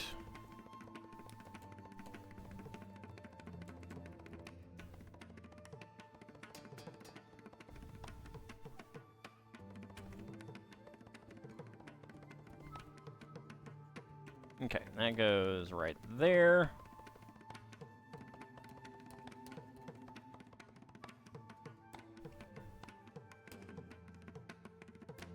Okay, double stacks of... Let's actually get these two plates out of the way. They're rather large. Double stacks of 2x3 plates. I love that Minecraft has made concrete and wool stairs and slabs. It is pretty handy.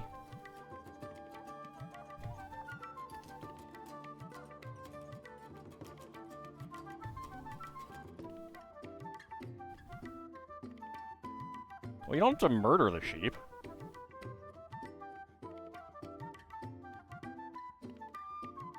I mean, you can if you want.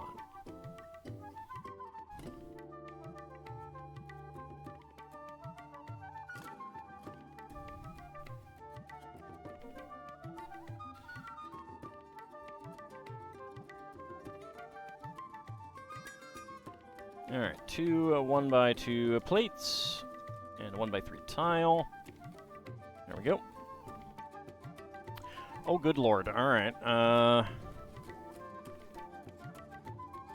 Dark brown cones and gold flowers.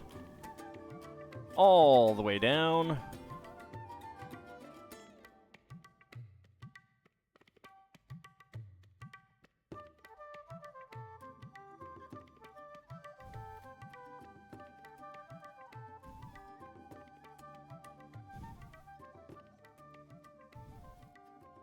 You have shearing sheep and food sheep in separate pens?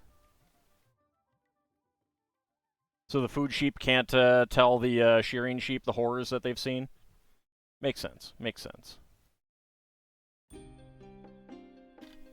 Oops.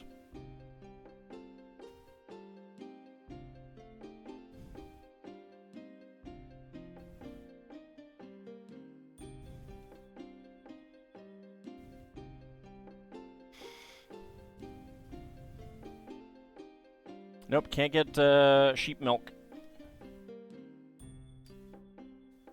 There's a sale on Steam for Bethesda games. I haven't really looked at Bethesda games lately.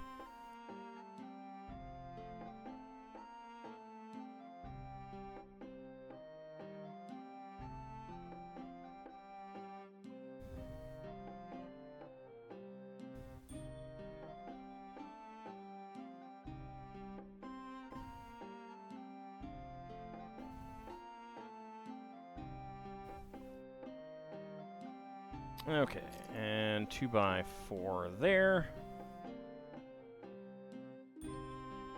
Okay. That goes right there. For a bridge between the two sections.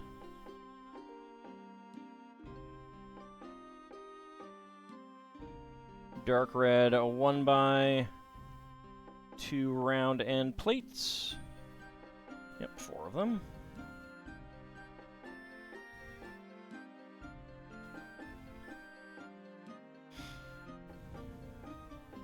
Do you have mushroom cows for milking for both milk and mushroom stew?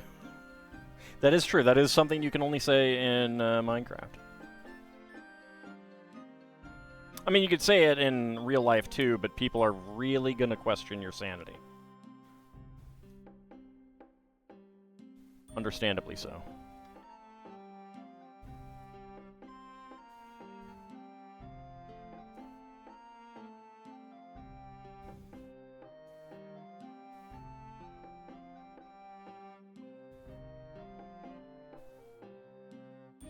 Alright, we get some banister posts at the ends with gold flowers and shorty bricks. Your sanity is questionable even to you? I mean, that's fair.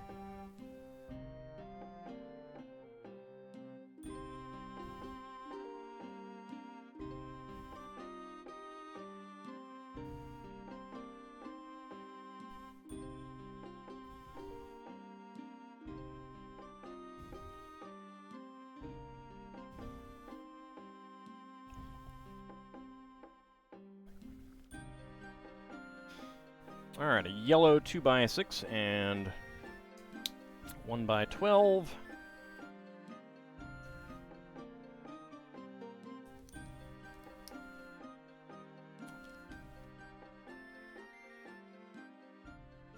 They have a bundle with Redguard and Battlespire. Hope all plays those for you.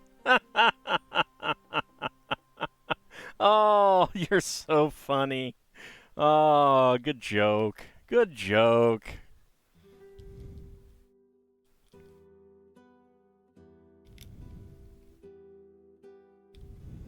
Howdy, Sealan. How's it going?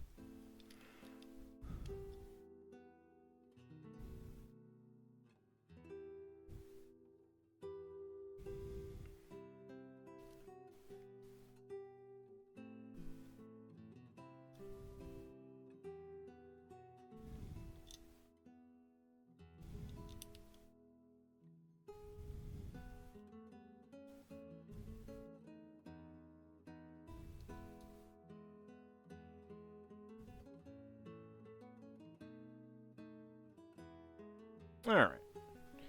There we we go. Now we get a table here. 3x3 stacks on top of each other. No, that's not going to be difficult to get apart at all. No, no, no, no, siree. Don't worry. Easy as pie to pull apart. Don't worry.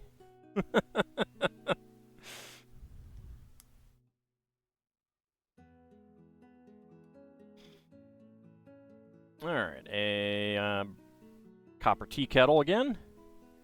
And a bowl. And a sheet of paper.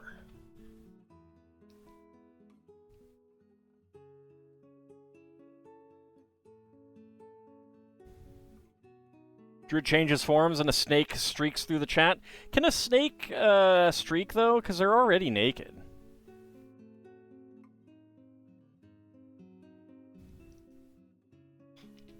Oh no. You shed, didn't you? That's what happened. And we get a little birdie. There's a new print on the birdie, which I'm gonna, not gonna lie, makes him look like he's wearing a little bandit mask. Because I can't really see the eyes, so it just kind of looks like maybe he's wearing a sleep mask, either a sleep mask or a bandit mask.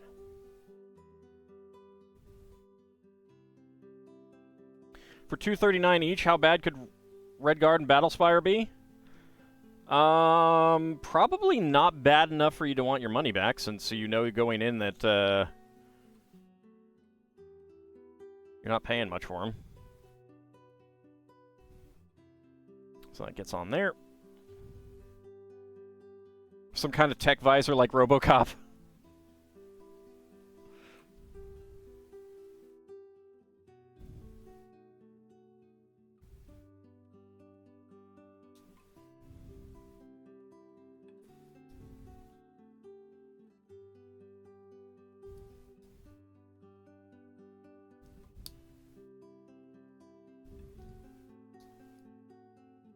Oh yeah, like, I mean, Daggerfall is not a good game, but it can be a very fun game.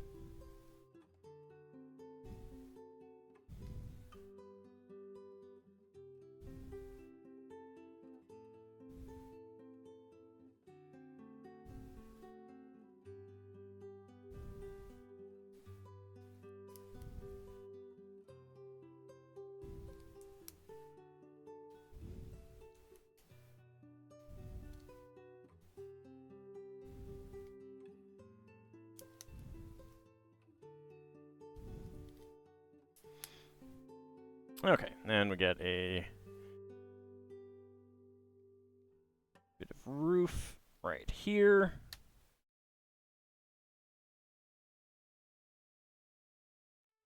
There we go. Tried to go back to the original Daggerfall original.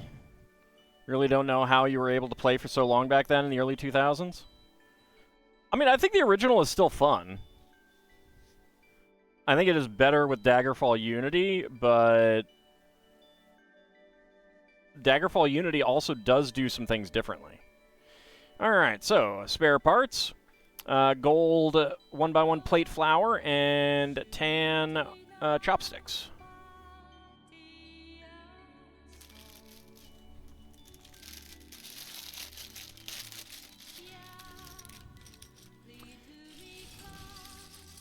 I mean, Daggerfall, to me as a kid, never lived up to what I wanted out of it.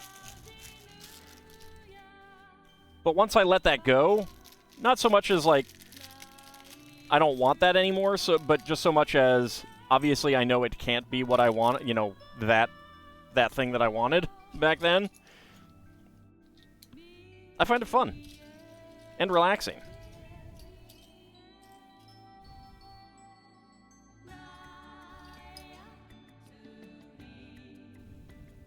Had a lot less money back then, so we had more to lose from dropping a game. That could be too.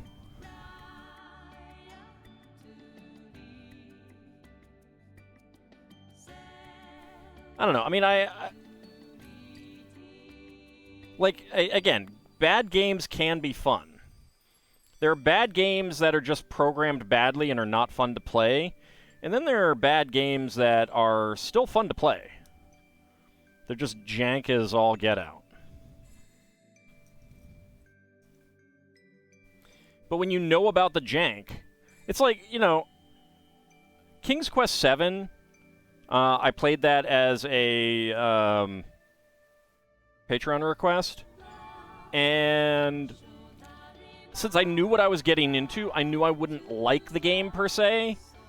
I went into it with the plan of just having a lark, having fun with it. And I did.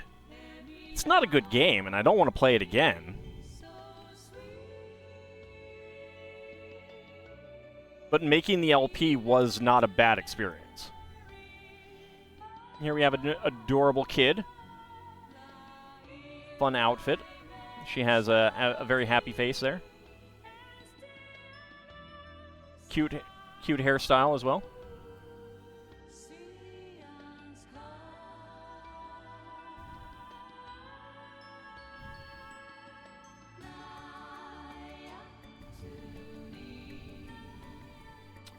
Alright, dark red 2x2 tile. Is a 2x2 going to be in here? Yes, it is. Odd that the 2x3s are in this, in the small bag. The 2x2 is in the big bag. I do find that odd.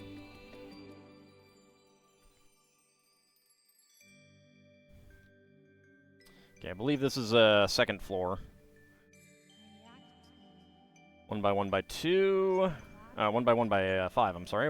1x2x5, 1x2x5, and then 1x1x5. Ugh. Real brain fart there.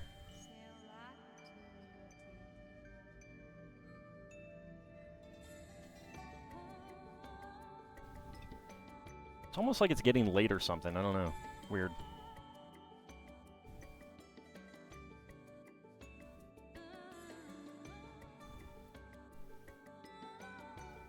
Okay, a door frame. 1x1x5.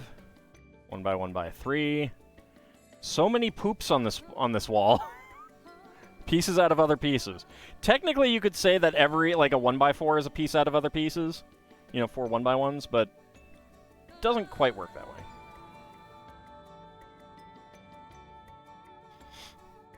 I mean, the old style town buildings would oftentimes use a stack of 1x1s to support, like, a corner or something like that. And those are really easy to just, like, you know, here's the thing, and just, like, snap it out by just getting a little bit of upward and downward flexibility and snapping them out. I mean, it doesn't break the bricks or anything like that. It just is not as stable as a 1x1x5. So they do serve a purpose. Interestingly enough, the 1x1x3... 1x3x5 and the 1x6x5 were actually the first ones made. The 1x1x5 and 1x2x5 came later.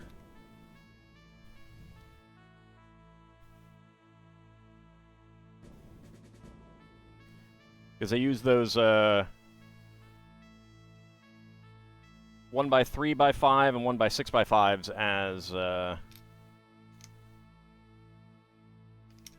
wall pieces in homemaker sets.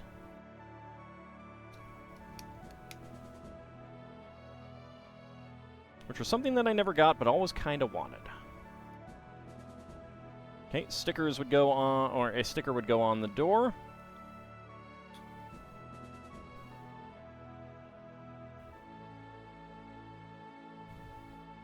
Oh, and a gold flower for the doorknob.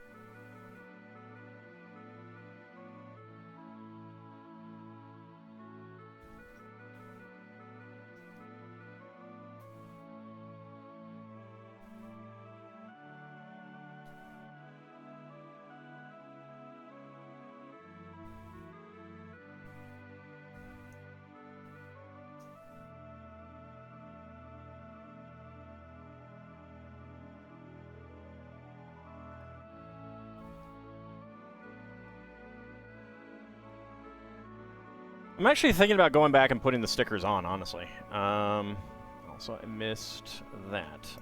1x6 tile. Nope. Did I?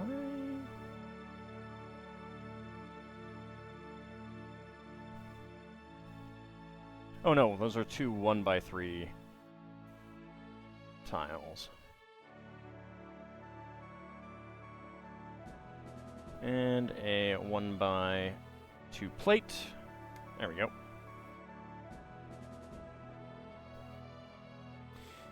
One thing that does kind of bug me about the modern Lego doors being this tall, the 6 tall doors, is that it generally puts the windows to be at minifig height, minifig head height.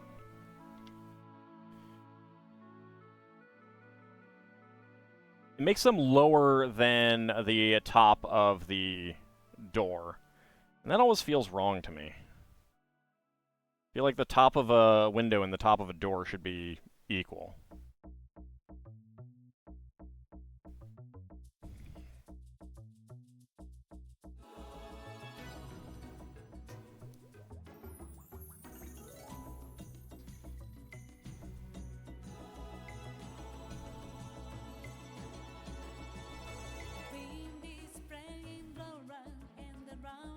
It's one thing that LEGO people never have to worry about, and that's a LEGO meta.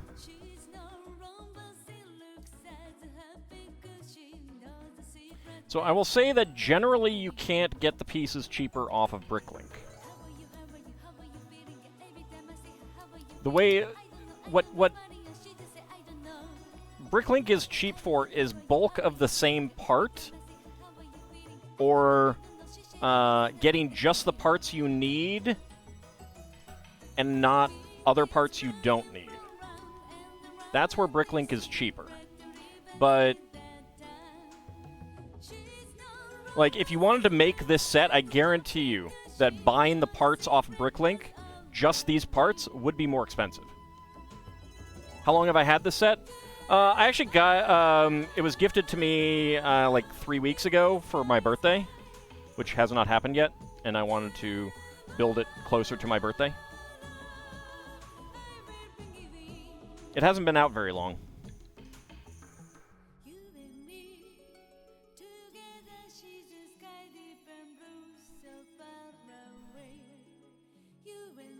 Okay, Technic cross-axle 1x1 brick there.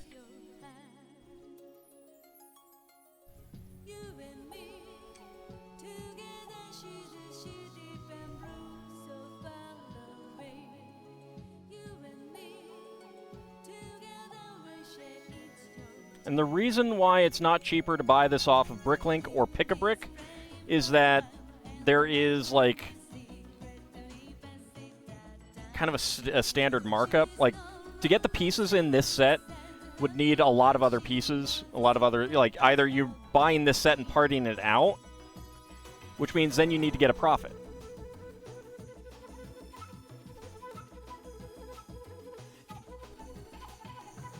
Anyone going to Bricklink would have an amount of stock of parts already?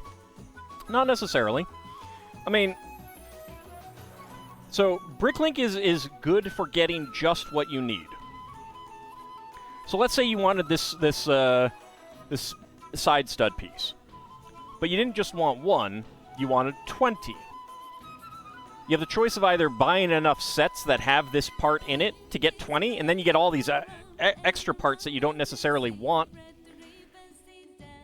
or you can go to Bricklink and just get those parts, which would be more expensive than the individual price on all those sets that you got parted out by the piece.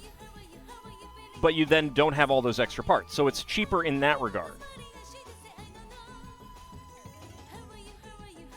About the only time that it is actually cheaper to do Bricklink is when people get sets on pretty steep discount, and you can get those parts off of them for relatively inexpensive.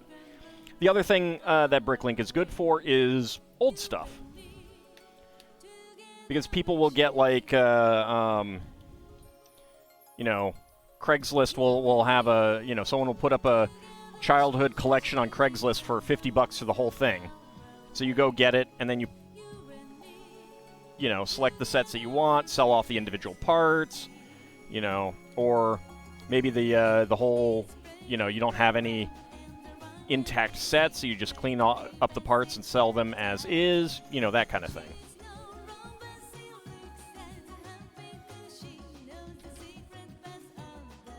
You know, none of what I'm saying is a dig on Bricklink. It's very, very useful and very, very good.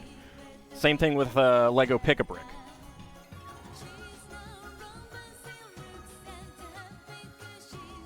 You know, the advantage of using them is to not get excess parts that you don't necessarily want or want to use. There's something on this that is catching on this, and I'm not sure what it is.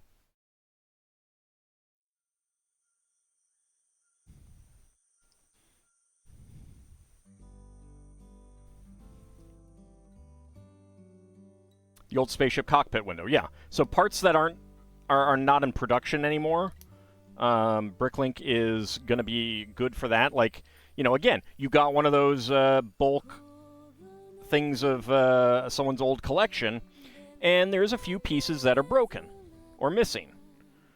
Well, Bricklink would be a great way to get just those parts so that you can put those sets together, either to sell them or to keep for yourself because you know, wanted those.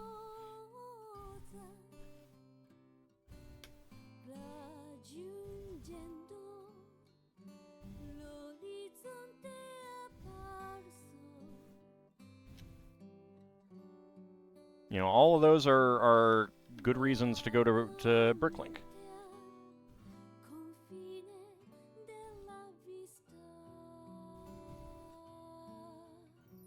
But trying to buy the individual set, like a current set, buy the parts, is not going to be it.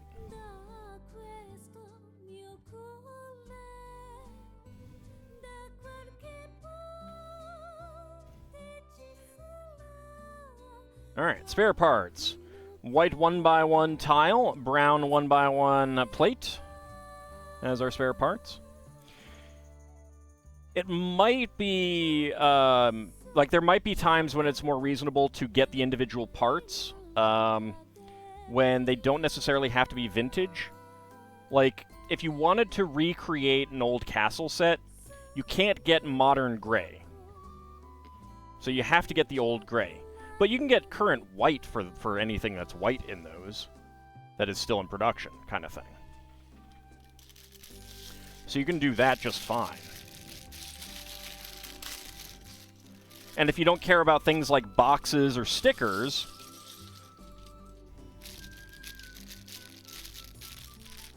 then you can just get the special parts or something like that and roll with it that way.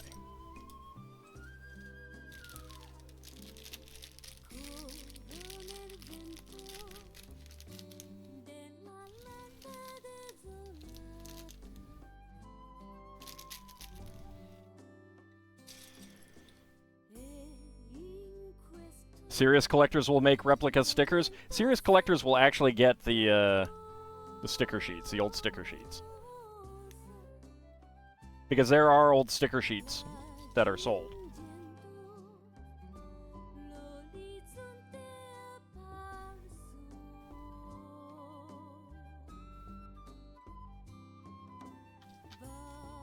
Like, you can recreate an old set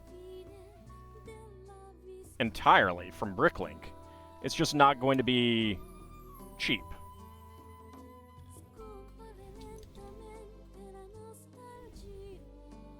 For a set that is, like, unusually high priced, then it might be worth it. Like, you might be able to do that. But probably not, I don't think.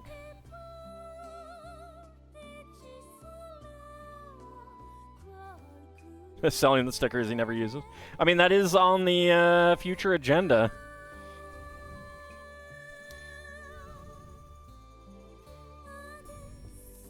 They're not going to get much money, but it will recoup some of the costs.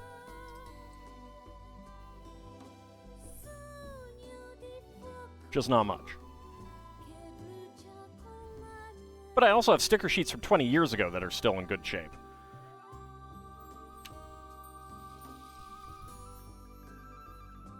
So yeah, I mean, like, I do plan to sell them. But I have sold on Bricklink before, and it is a hassle.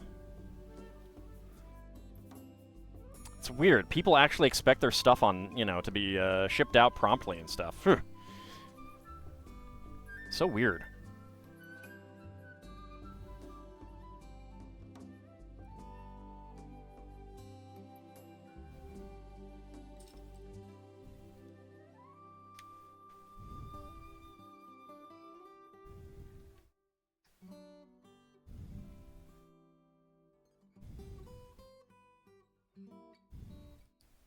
The nerve of some people. I know, right? Expecting service. God.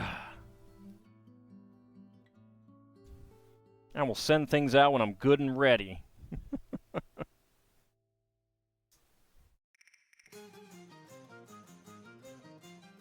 Yeah. Yeah. There's that, too. I do, and I need to get back to that. I need to go get those out and stuff like that.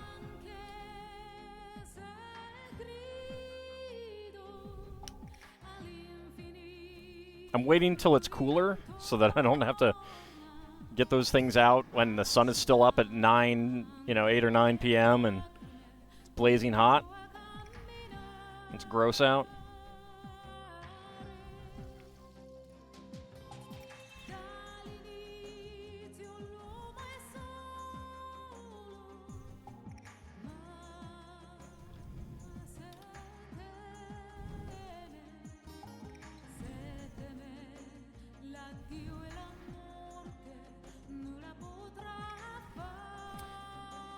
I get to make a little set of drawers.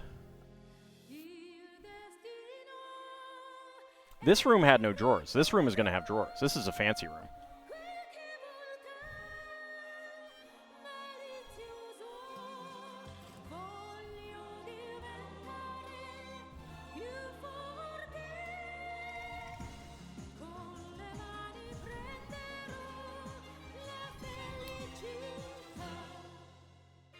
Top and bottom with brown 1x2 plates, and there we go. We got the drawers. Ooh, and a table? This one had no table? Wow, so fancy in this room.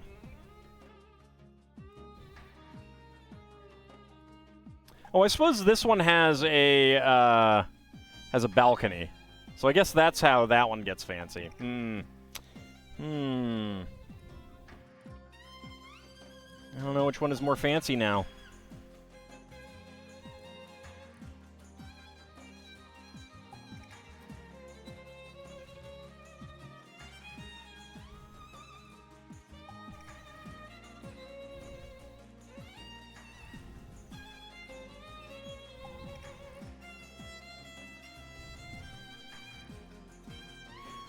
Oh, I saw a pretty funny thing in a pretty gross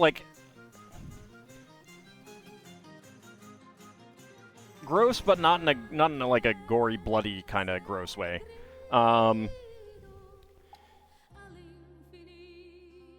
Someone used an AI tool that like rewords things to, like, unplagiarize their plagiarism. I mean, it's still plagiarism, of course. And it was a chemistry paper. And it may have been like submitted to, one of the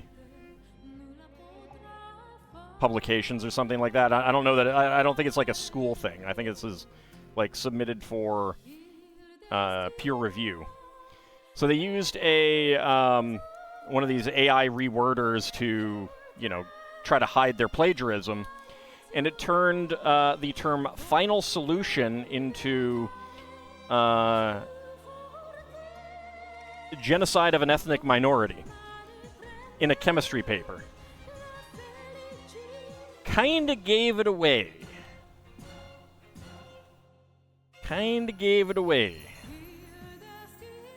In a really bad way. Like, wow.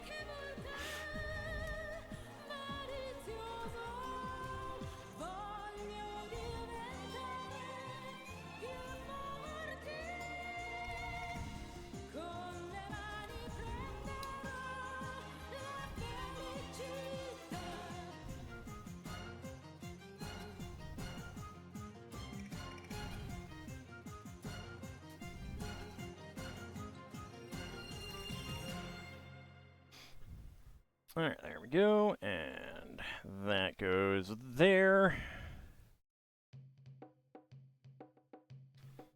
Also really shows that no one proofread it after they did the rewording.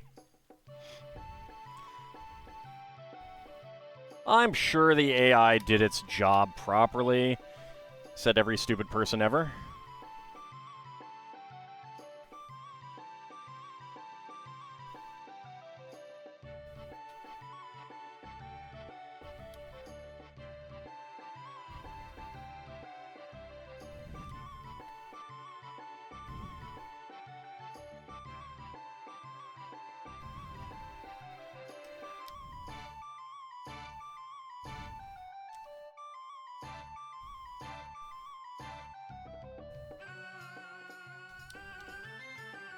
It does indeed.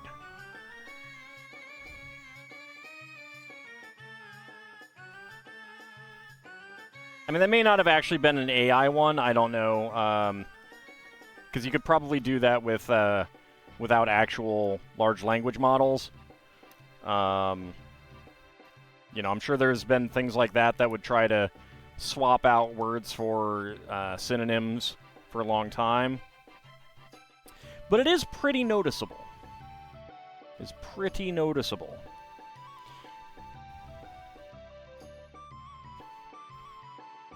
That's the way, Lord Canis. And we have a kitten.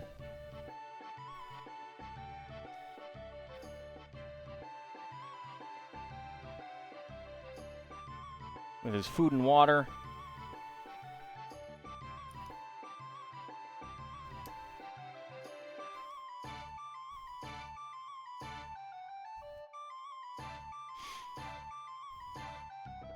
Okay. So, spare parts. We have a black 1x2x2 lattice window pane, and a brown 1x1 cylinder tile. You did hear kitten. You did hear kitten.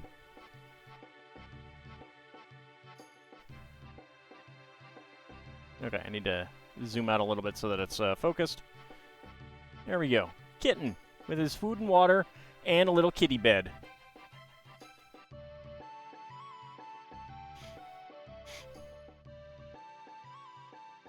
All right, bag number 9.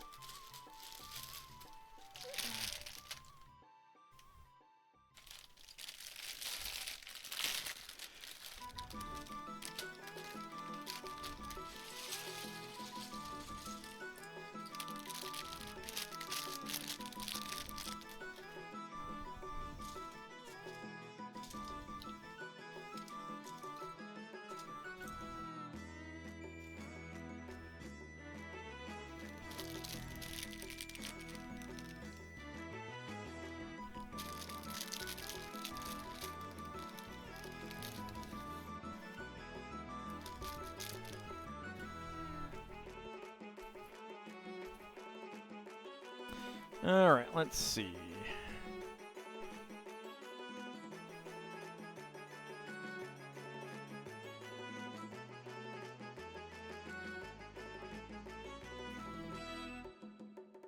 That's a good face. He's not quite happy with his calligraphy. That's a new hairpiece, I think. I'll have to zoom in on that for sure. I'll do so in a minute once I get his calligraphy, his gigantic calligraphy pen. Like, comically large calligraphy pen.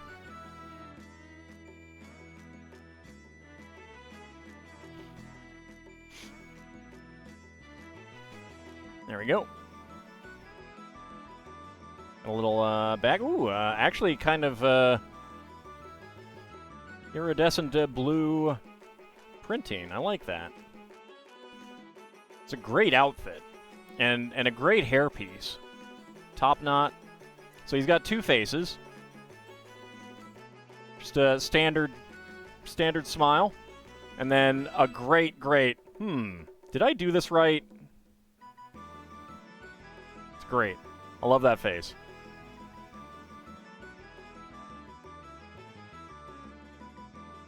When isn't LEGO writing implements comically large?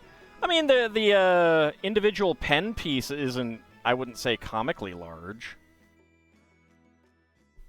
smaller than all that.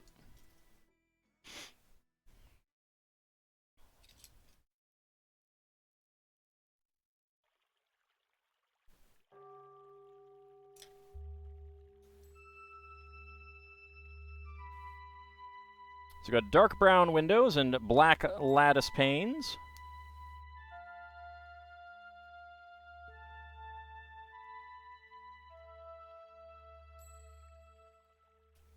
Yeah, it's still 75 degrees out. Yuck.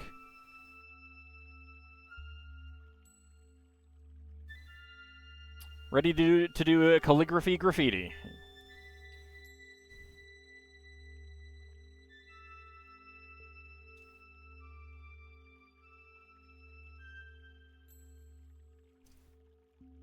This is going to be the back wall of the inn.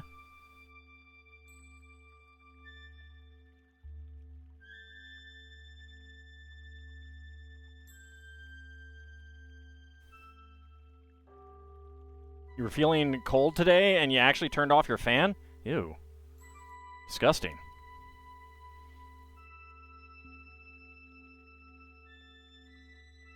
It's the darn humidity which makes it truly yuck around your area? Yeah. Yeah, the humidity level is Everglades swamp around where we are right now.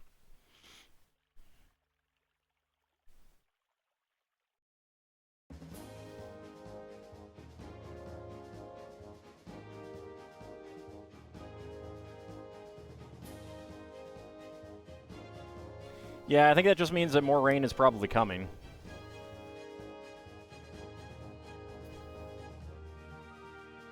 Alright, and there we go. Get that right in there. Nice back windows. Little tiny front windows.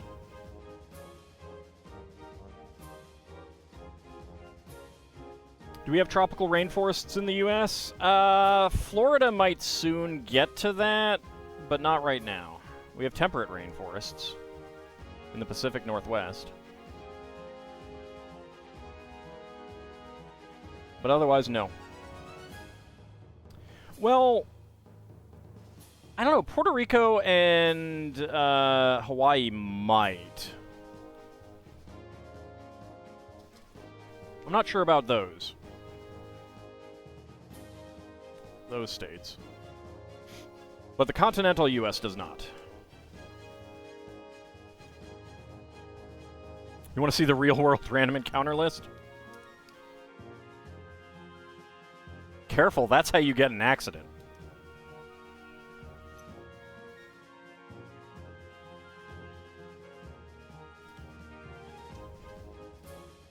Or as someone in another Discord,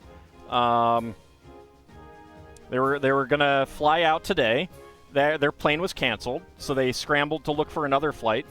They found one in Baltimore, which is a considerable drive away from them.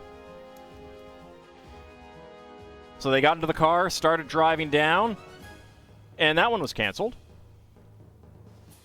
And then Kiddo decided to projectile vomit everywhere. There's your random encounters. Be careful what you wish for.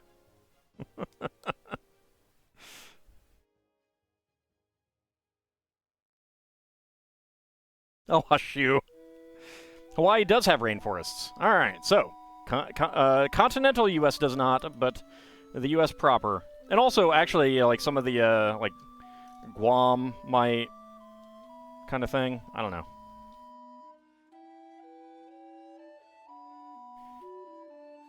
No errant flumps, unfortunately.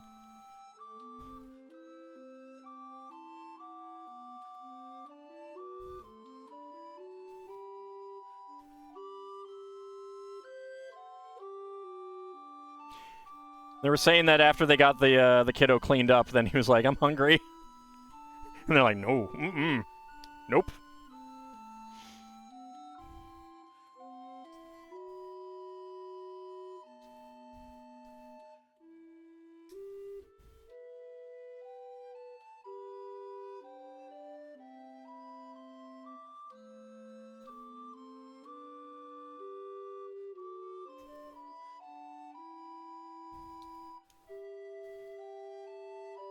Yeah, they're temperate rainforests, not tropical, because it's temperate there.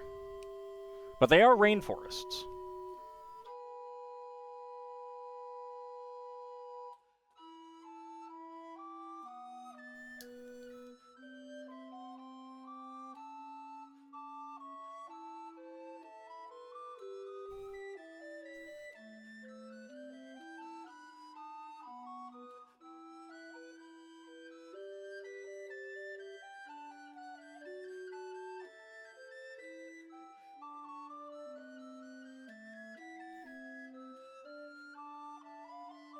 Helps if I don't build that, put that piece in the wrong place.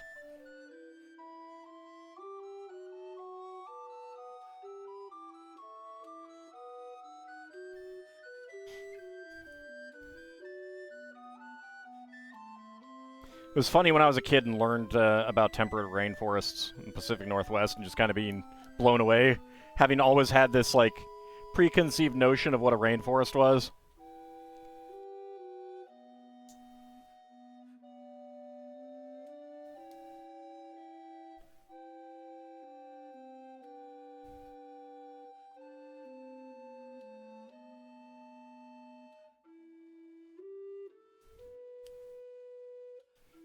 Alright, there we go.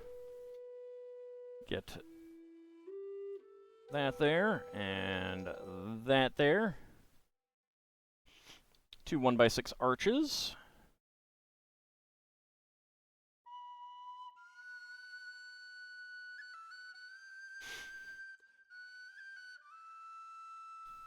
Ah, but you can have Arctic deserts, but not Arctic rainforests.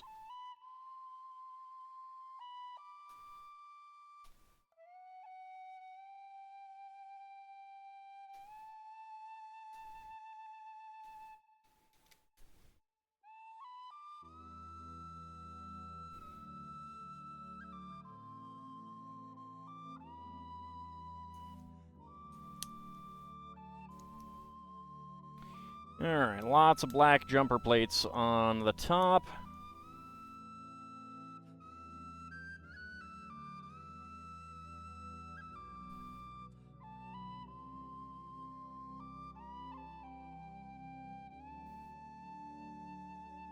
Yeah, but it wasn't in the Antarctic at that time.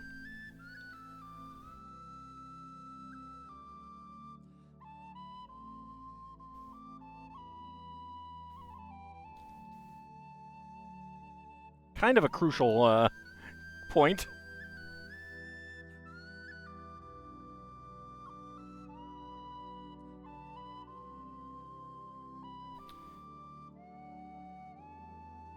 Yeah, dark red, 1x1 flowers there.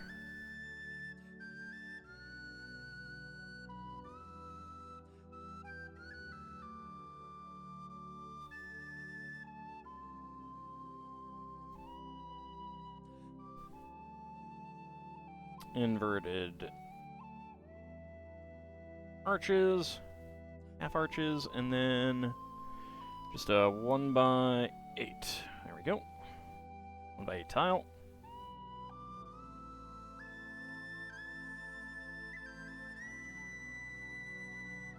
Okay, and then 1x4 tiles on the ends.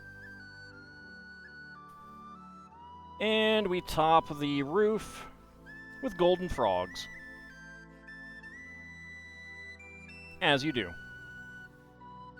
Ooh. Oh, alright. Yep, nope. Those go inward. That would explain that. They stick out a little bit more than a full plate there, so I was noticing that it was creating a little bit pressure on that piece. And I was like, wait, that can't be right. And I looked again, and indeed, it was wrong.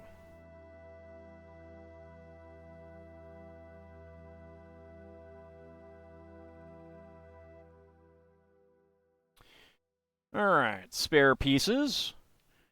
Gold lightsaber hilt. Gold 1x1 cylinder plate with hollow stud. Dark red 1x1 plate flower. And a black candle flame.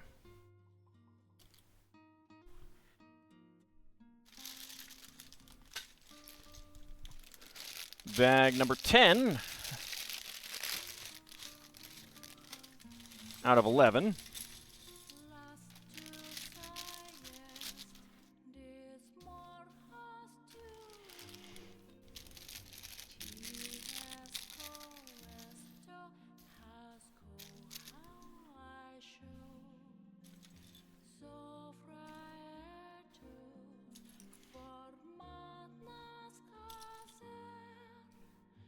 There's a lot of 2x4 tiles with 2 center studs.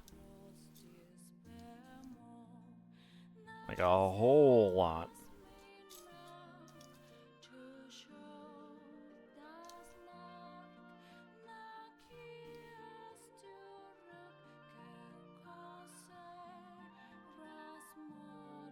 One by four. 1x4. Then 1x2 tiles with center studs.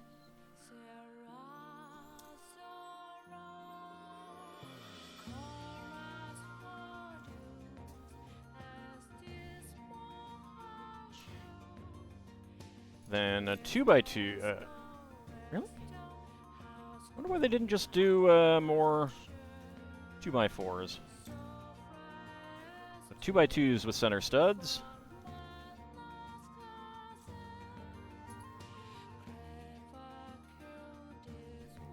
And 2x2 half tiles as well underneath those. So I might as well get those on.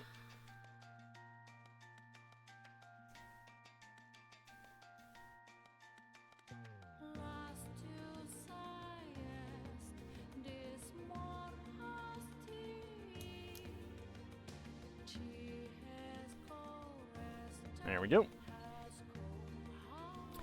Alright, then a 1x4 round top pieces.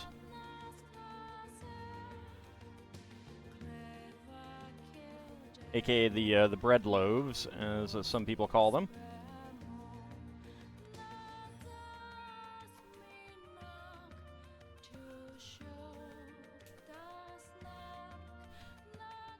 And then we get 1x1 to 1x1 upward brackets. And more of the round end pieces to make the bottom part of each. It's a very complex roof, actually. Bread loaves? Where's the Lego butter so we can butter and bread them? Well, that's just a 1x1 yellow tile.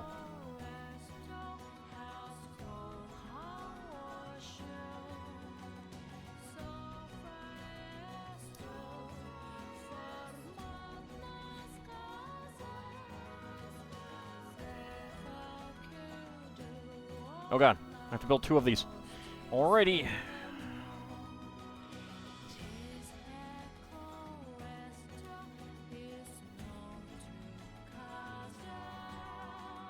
Go ahead and do that.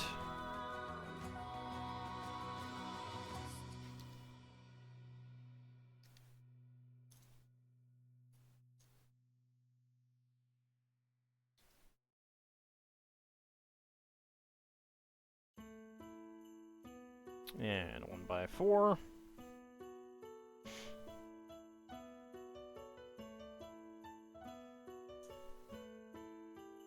It's going to be a good-looking roof, just it's very big. Lot of pieces for the roof.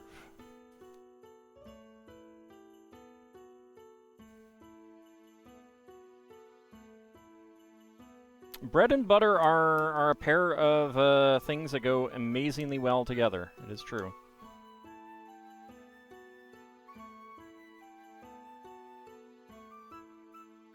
It's interesting how those things work, isn't it?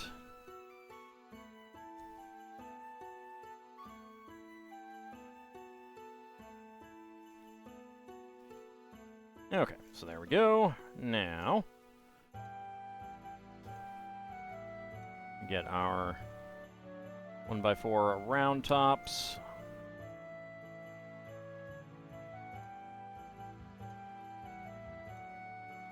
Do they work as well as toast and jam? I think they work better.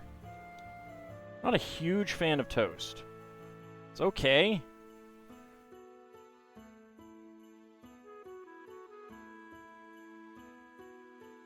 But I would rather have untoasted bread. Most of the time. There's some sandwiches that are better toasted.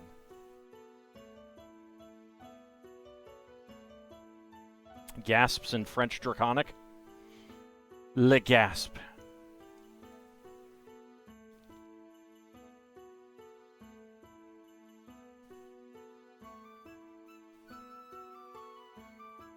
Aren't you supposed to gasp in Spanish? Alright. This goes right there and there. You have no jams. I also have no jams. I mean, jam is fine. But I like cinnamon on bread or toast better than jam.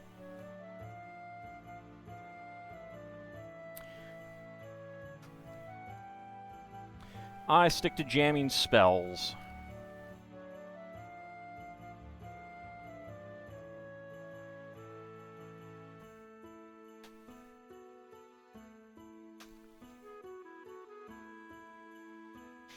There we go.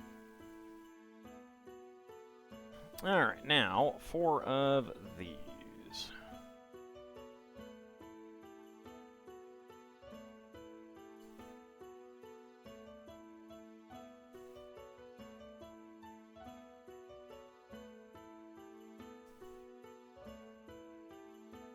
They've been expensive for a long while. That's unfortunate.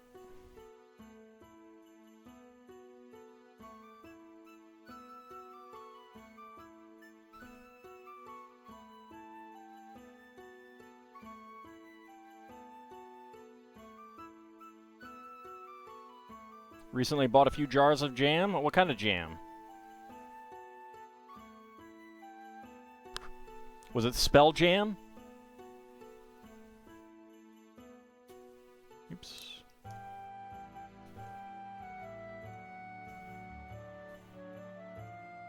Apricot and strawberry. I do approve.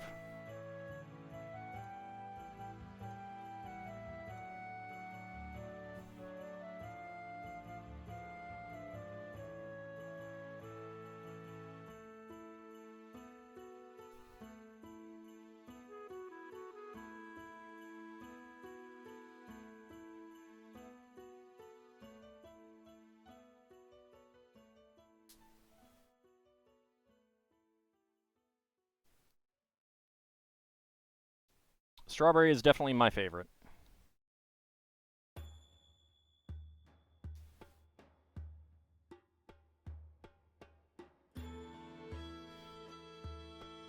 Alright, 4 of these.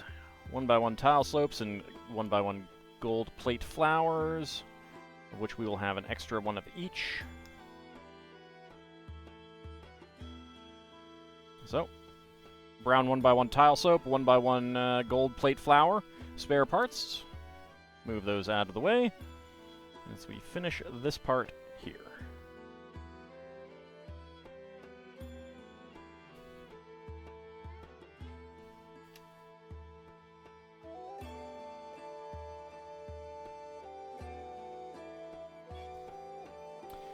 All right. And get these right on there. There. There. And there. Okay.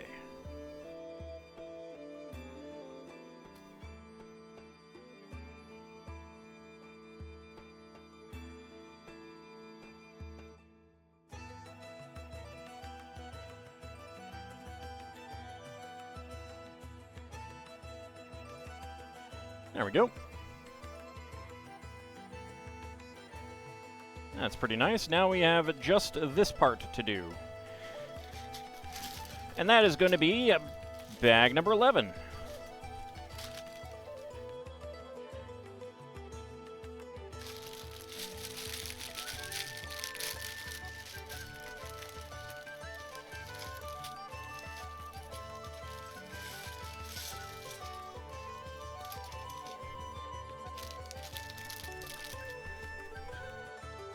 I'm sure there's a lot of berries up there, yeah. I doubt many tree fruit. Things that you'd need an orchard for.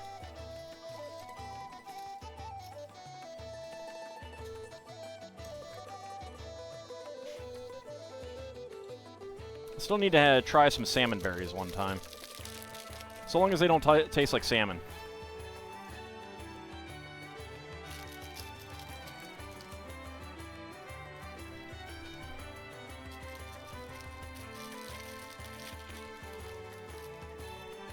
I only know salmon berries from Stardew Valley.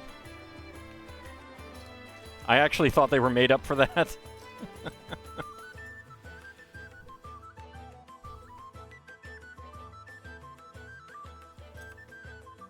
Alright, we'll get a nice lady. Lovely dress.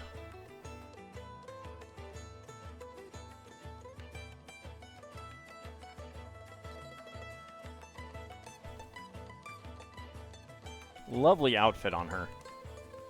Great decoration. Fun hairpiece. This set has a lot of good minifigs. I really like them. Alright. So let's get the second floor done of the little square building.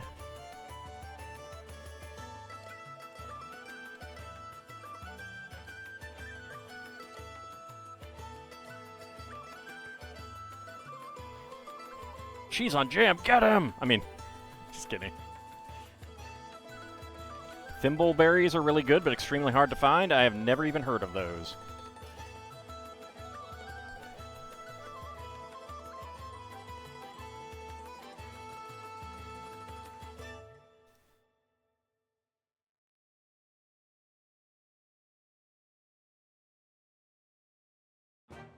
I missed out on getting the pawpaws off of our pawpaw tree not too long ago, which I'm guessing are a fruit that most of you guys are not going to be familiar with. I've never actually had them before, but they are local.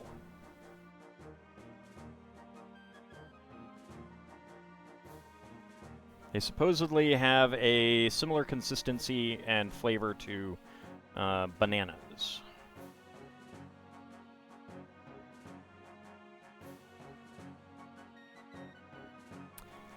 Well, really, Minor Trader, the only sacrilege is to not enjoy your food.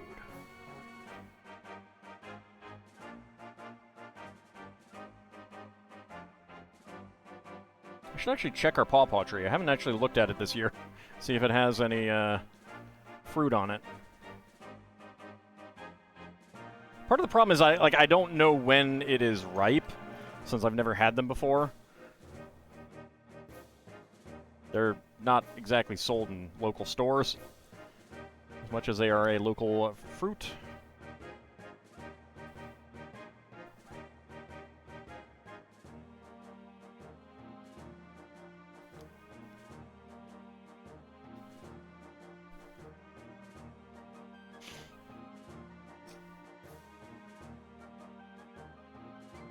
All right, 1, 2, 3, 4. 1, 2, 3, 4.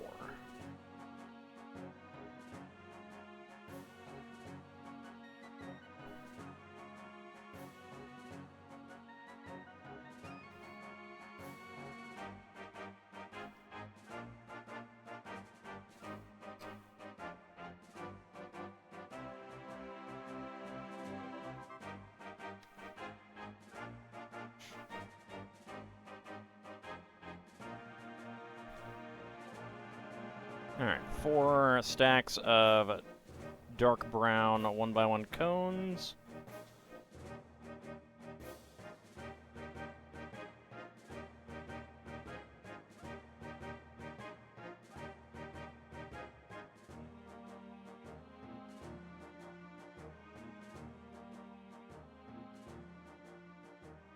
How to tell a pawpaw is ripe? According to Google, a gentle squeeze, ripe fruits yields softly to pressure, similar to a ripe avocado or peach. If it is hard like a rock, it is not ready. Easy detachment, a ripe pawpaw slips or detaches from the stem with a very mild tug or a slight bend. I'll check. I haven't noticed them, so I'm guessing that we don't have any this year, though.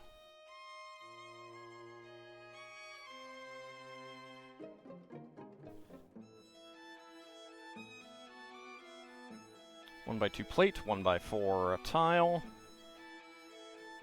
1x2 plate. 1x4 tile.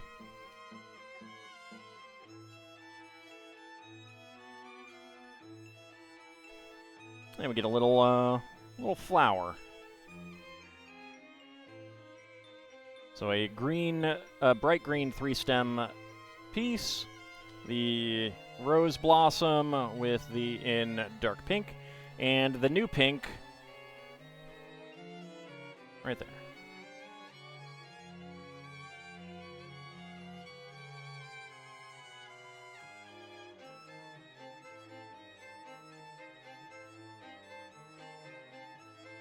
Okay, I'm actually gonna skip to another track with that one.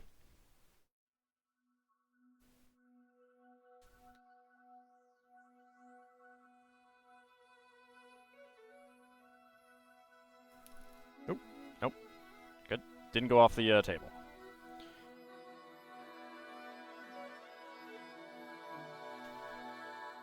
Alright. And then we cross these with 1x1 plates.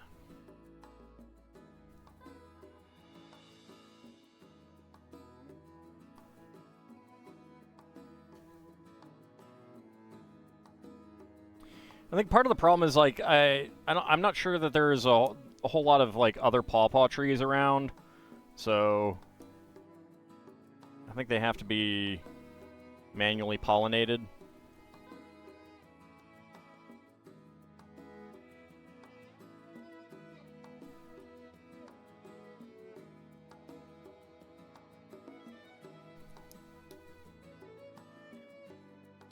One by 2 tile.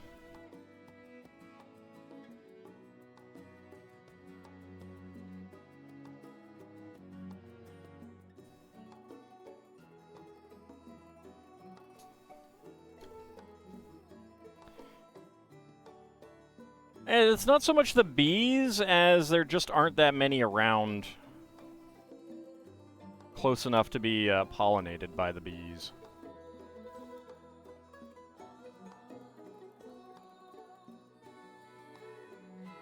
So they kind of need to, you know, take it from one tree to another. And I don't think anyone else has a pawpaw tree in their yard. Okay, so that is going to be that floor.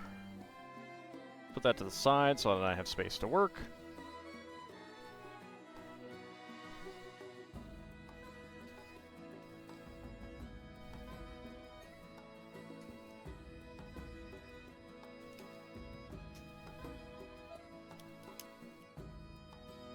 Still blame the bees? No! Don't blame the bees. Bees are friends. Except when they sting me for having Honey Nut Cheerios. But even then, that might have been a wasp anyway, so.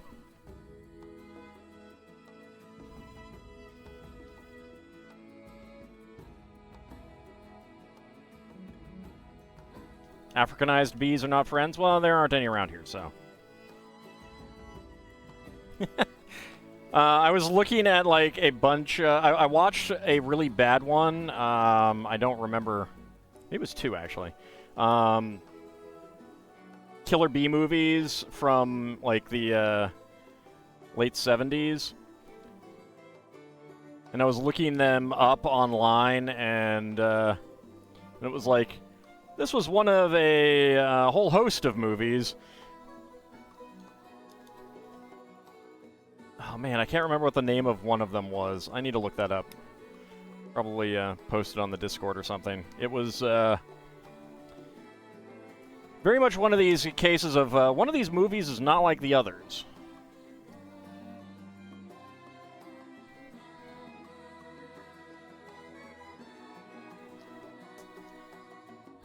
Like, most of the movies were about, swarms of bees coming and killing people and stuff like that. Your usual, like, kind of monster movie fare. And then one of them was just killer bee women who kill men after having sex with them. It's like, not exactly sure that this is really related to killer bees. Invasion of the Bee Girls? That might be it, yeah. I don't know. I don't remember the name exactly, but it was something about bee girls.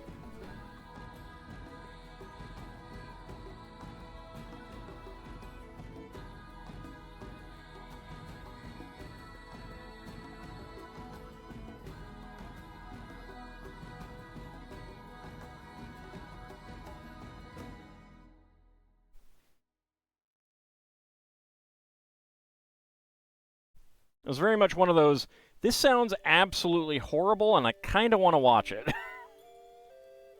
Yes, they killed men by wearing them out in bed. Yes.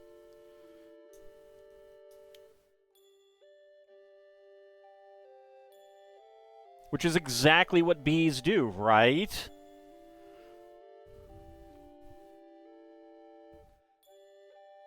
Famous bee behavior.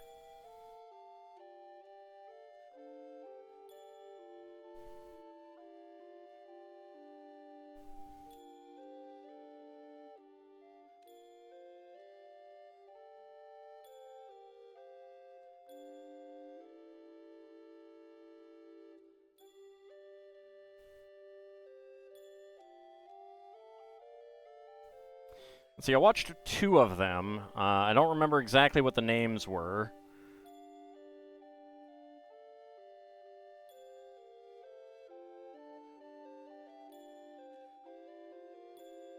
One was about Africanized honeybees that became intelligent.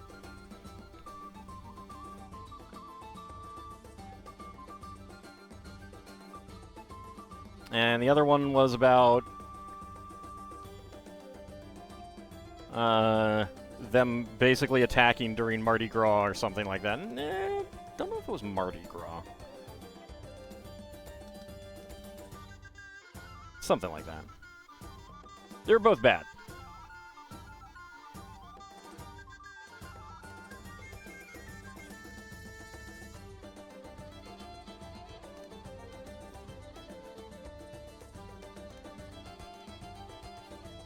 Alright, let's get these clipped on.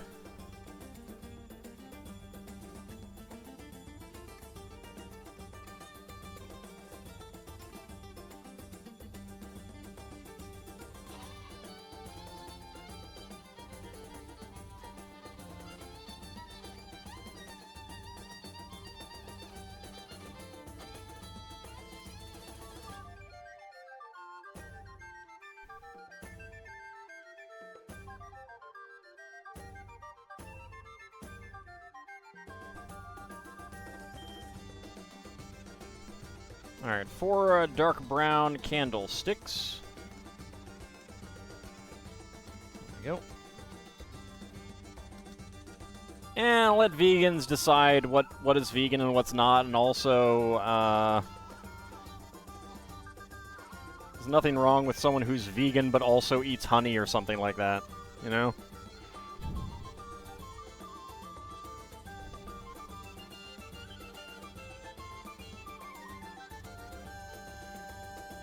Like, a lot of people who are vegetarian or vegan have some flexibility in what they eat, in that, like, someone else might be like, you eat this one thing? That's not vegan or vegetarian. And they're like, yeah, but I like it. It's all fine. It was apparently a TV movie, one with Gloria Swanson, who played an old lady that ruled a town with an iron fist enforced by her killer bee swarm. Yeah, I kind of want to watch that one. That one sounds utterly terrible.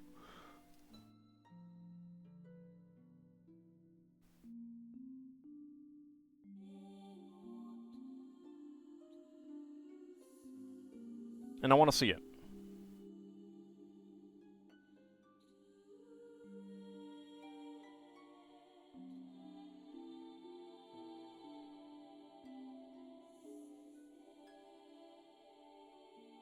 It's not so much that it's bad as, like, if a vegan doesn't want to eat it, then a vegan doesn't want to eat it. If that's considered not vegan. Some people do it for health reasons. Other people do it because of concern for animal welfare. Some people do it just because that's what they like to eat. Who cares?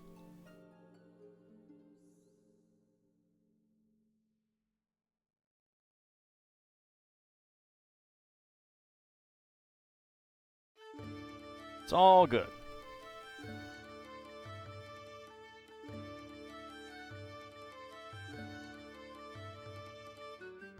Yeah, and I'm not exactly going to go out of my way looking for these Nadarogai. Some of them do pop up on, like, Tubi. Okay, I have missed a brown 1x6 plate.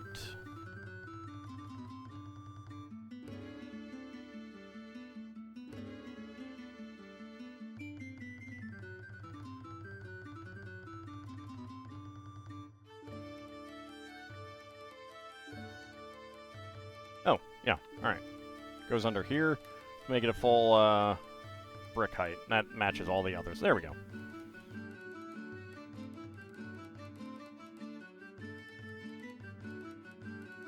Okay. That goes on right there.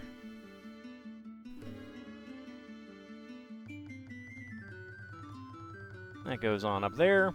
Alright, spare parts. Gold 1x1 cylinder tile top peg. Dark red 1x1 cylinder plate with hollow stud. Bright green small 3-stem plant.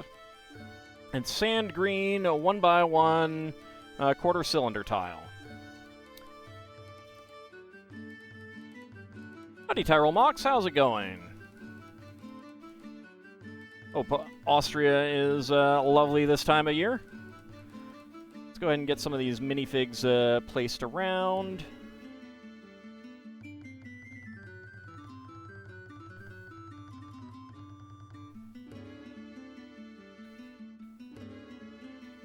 I'll be up here saying hi to the birdie. Another sleepless night, almost 4 a.m. there? Oh no! Hopefully you'll be able to get to sleep soon. Alright, let's have you in here about to have a delicious gyoza.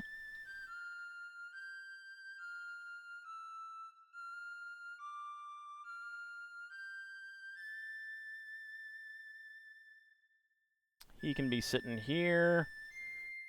And we'll have her about to pour him some tea.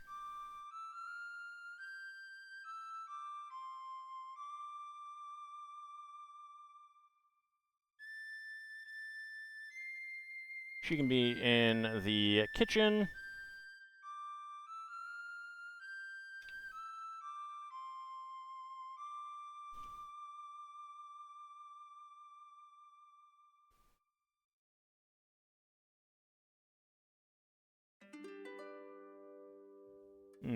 Let's see, who else? He can be here bringing someone's food. Some of these are gonna fall out, unfortunately.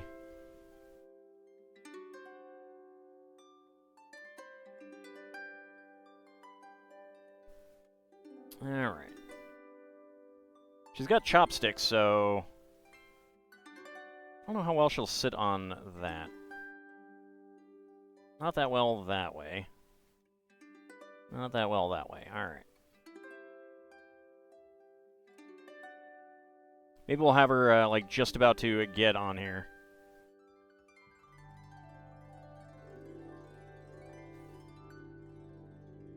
Okay. I will get that, that raid. We still have some minifigs to open, though, so we're not quite ready. Let's have her there. You can be walking up there. Okay. Get that there. That one on there.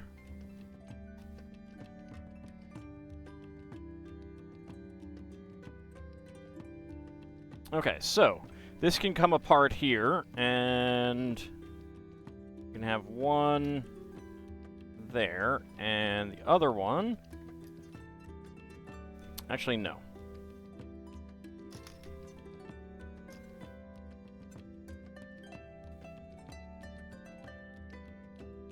This will go here, and this fits better there.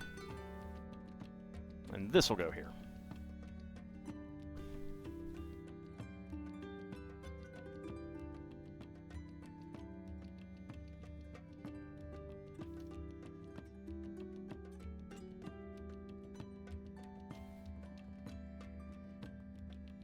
And a little cart. I'm not sure where I'll put that yet. All right. So I might lose a few little pieces from bowls, but I'll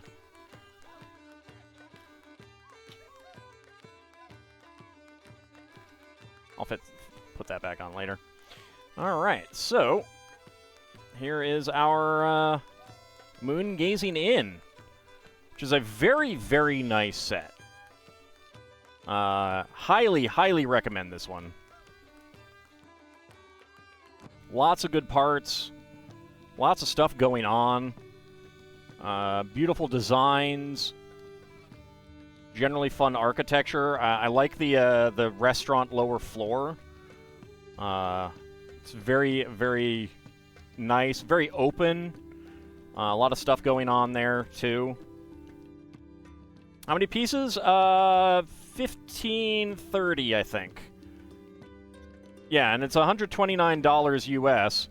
So a lot better than 10 cents a piece.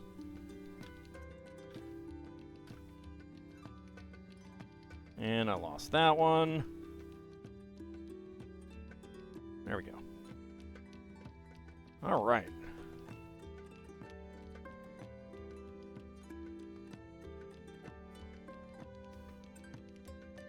Let's actually get him pulling this one. Let's pull that out.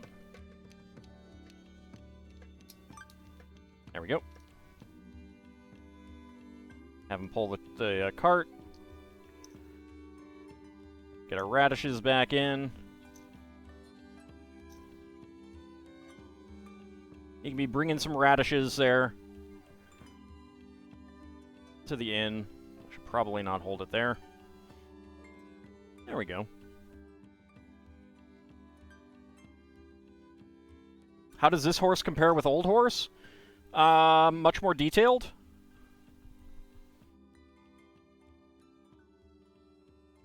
I mean, for one thing,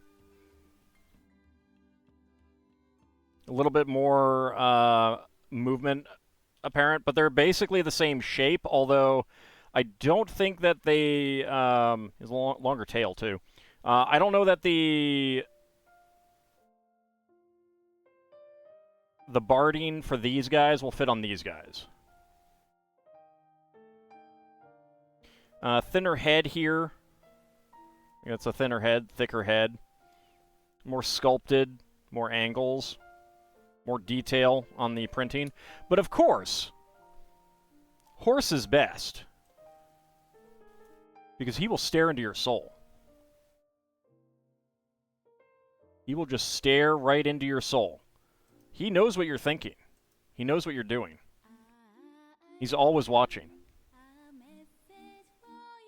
And he has seen some things.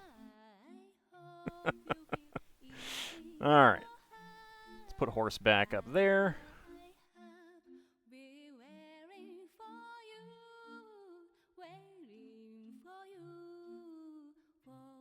There we go. Alright, before we wrap things up, we've got some minifigs to open.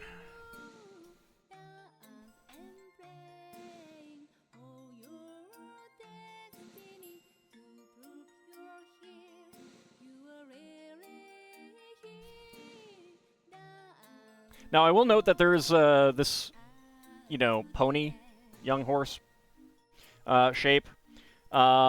There is an older style one, and I do have one of those. I need to find it one of these days. show that off on camera. All right. Let's go ahead and pick one out. Got here just in time. Howdy, Red Hyena. Alright, D6, 4, so we're going down the middle.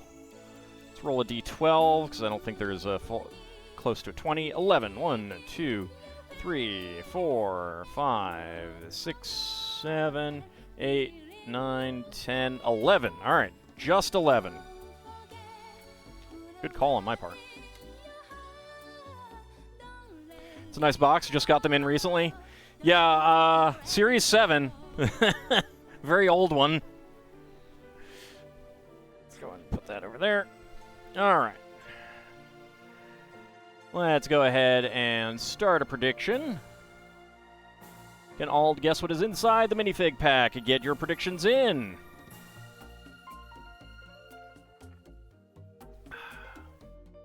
Let me go ahead and roll my die.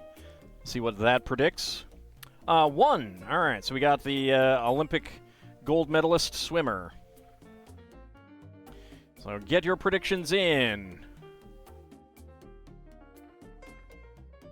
Can I guess what is inside the minifig box? 3 pages of parts, that's nice. A Leonin head waiter. Go ahead and get my timer up and ready.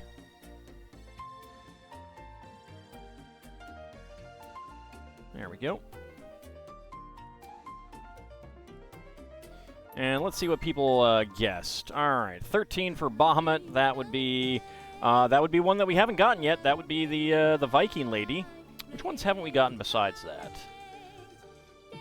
Okay, we haven't gotten the Viking lady, the bride, and Neptune. Those are the only ones that we haven't gotten yet. So 14 for Rovaljax and Nadaroge AI. That would be the Boar Knight. 2 for Shield of Hope. That would be the Eagle Warrior. 9 for Tyrol Mox. That would be the Tennis Player. 4 for Seal and Mortar. That would be the Bride. A Minotaur Craftar of Porcelain Dolls. An Orc Quality Assurance Tester. Alright. Let me get my... timer up. There we go. Alright, just a few seconds remaining. Get your predictions in. Can I guess what is inside the minifig pack?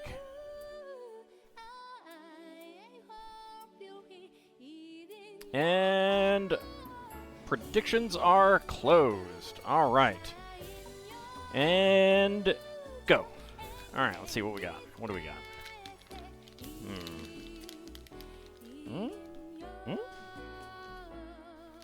Yeah. Alright. 10.08, Boar Knight. I felt the shield.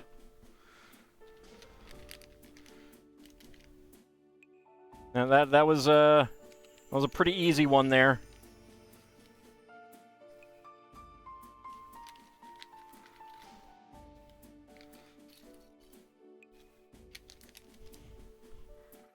Oh, he'll bore you, Kinshir, to death.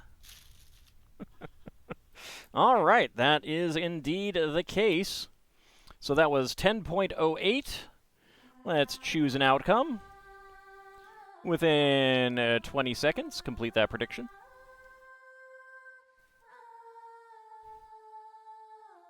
Who's getting the hams? Bahamut and Red Hyena getting all the hams. Very nice. Lord Canis and Kinshir going for 20 to 50. Shield of Hope going for 50 to 60. And Lel Bunny and Robaljax going for no.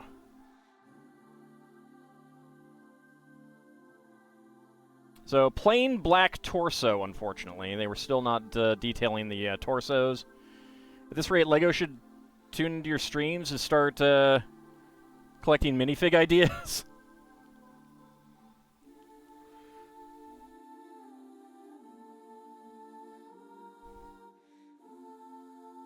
Alright, no dual-sided helmet. No dual printing on the armor.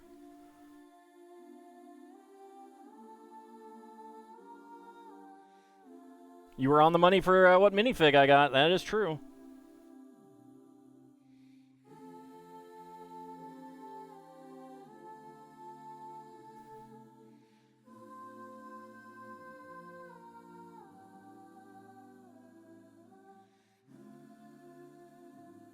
Alright, let's go ahead and zoom on in on him.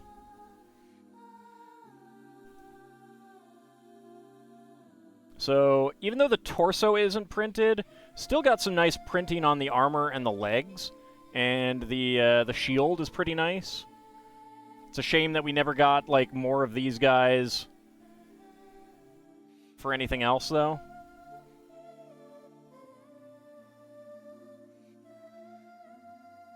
Okay. Let's go ahead and mark him down. There we go. Alright. Next up, we've got Series 6.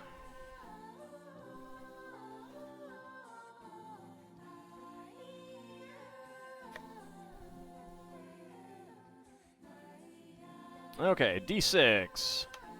1, so we're going over here. D20, 13. 1, 2, 3, 4, 5, 6, 7, 8, 9, 10, 11, 12, and 13. All right.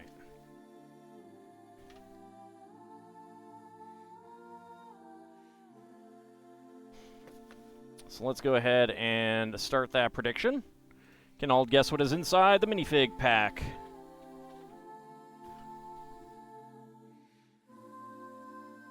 There we go. And my die says 18 reroll. 7. All right, that would be the robot. All right, so. Yeah, I made him a lefty, I know. He's sinister, you know, obviously. All right, 15 for Nautoroge AI. That would be the greaser. 11 for Bahamut. That would be the doctor. 14 for Seelan. That would be the butcher. 11 for Tyrol Mox. That would also be the doctor. Dang, everyone getting double digits today. A Minotaur seamstress of toy clothing. A Leonin shining paladin of Palor. I don't know, guys. Somehow I don't think that these are going to be in this pack. I don't know. Jin customer service worker. Too bad he's a greaser, not a plumber, so you could ask if he wears a tie. Plumbers don't wear ties. You should know that. He is also not wearing a tie, though. Alright, predictions are coming to a close soon. 30 seconds remaining. Get your predictions in if you have not yet. Can I guess what is inside the minifig pack? 12 for Rovaljack, so that would be the skateboarding lady. The skateboarding punk.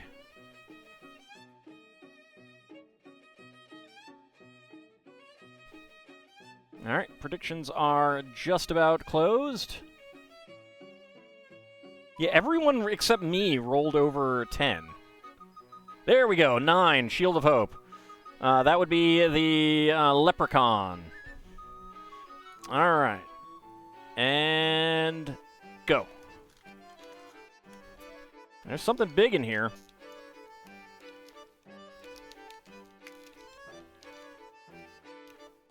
Okay. 11.45. We got the Minotaur, Lel Bunny. Number 8.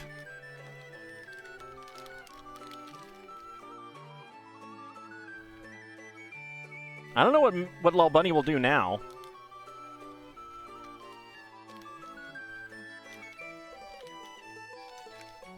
I mean, if this is true, I might have gotten something else. Nope. That is the Minotaur. That is indeed the Minotaur. That is quite the torso on him, too. Continue the bit in perpetuity.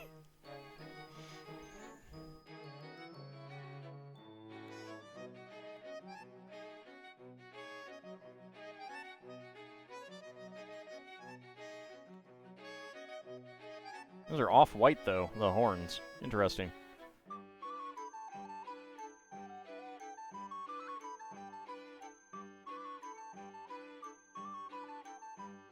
Can you hear the sounds of Lel Bunny jumping up and down with joy? Never underestimate those committing to the bit, that's true. All right, so that was 11.46. I should probably choose the outcome. That is within 20 seconds. Complete that prediction. Who is getting the hams? Red Hyena, Bahamut, and Tyrolmox getting all the hams. Very nice. Kinshir, Lord Canis going for 20 to 50. Seal and Mortar, Shield of Hope, Robojack's going for 50 to 60. And Lel Bunny going for no.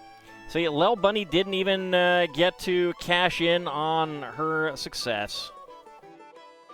All right, let's go ahead and zoom on in on the Minotaur. The outcome is you got a Minotaur, nothing else matters. I mean, I guess that's fair. There's his axe. Very big head here. That is also quite the buff torso. He's got a six-pack there. And yes, it is not a piece that fits over a head. It is an actual head piece itself. It is a great minifig, yeah. I kind of want him to have tally legs, though. Ideally, legs that were just like one more plate height. That would be awesome. It's good, good loincloth, too. But I should really, really give him a Labras.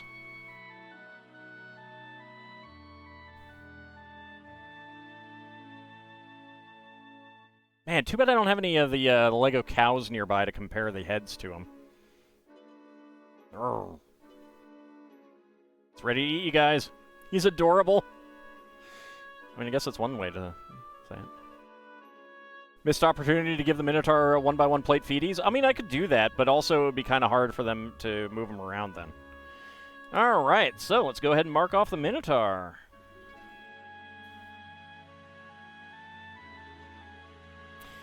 And the final minifig for the night from the current Series 29. Here's a big question. Are we still going to go onto this side? Because that's all we've done so far. It's only 1 through 12, Rovaljack, so you got to re-roll.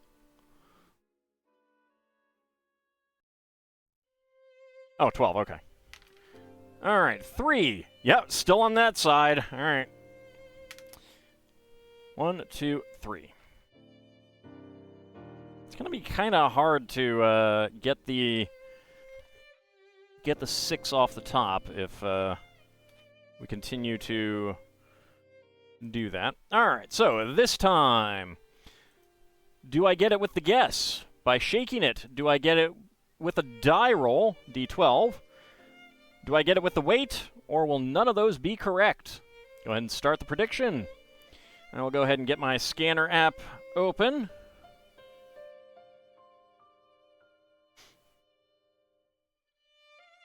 Okay, scanner all ready to go. Let's see what people are guessing. All right, 7 for Not a Rogue AI. That would be the Chocolatier, who is unfortunately not haunted. 3 for Shield of Hope. That will be the Bionicle Fan. 1 for Bahamut. That will be the Robo Dino. 12 for Robojax. That will be the Unicorn Elf Lady. 1 for Sealan. Also the Robo Dino. Tyrolmox 7. That will also be the Chocolatier. You just scan the QRs? Well, sure, but that's not fun for you, the viewer. That's how I got the weights. Like, I had to generate the weights somehow. Finish off your guessing tonight anyway, so at least one more time. A final guess is a Minotaur wooden toy carver. Not a Minotaur looking to ask you a question.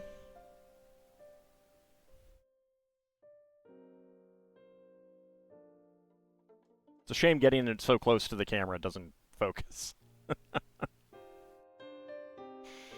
All right, get your predictions in. You always wanted to buy a toy crafted by a Minotaur?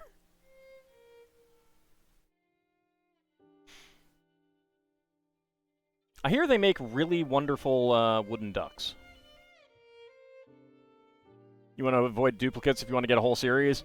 Yeah, I'm just gonna get a whole series of Shrek. I'm not gonna get just like a case like I oftentimes get. Cases for these are great. Like getting lots of most of these is good. But the Shrek minifigs, yeah, not so much. I don't care that much about them. All right, predictions are closed. So first of all, I shake it.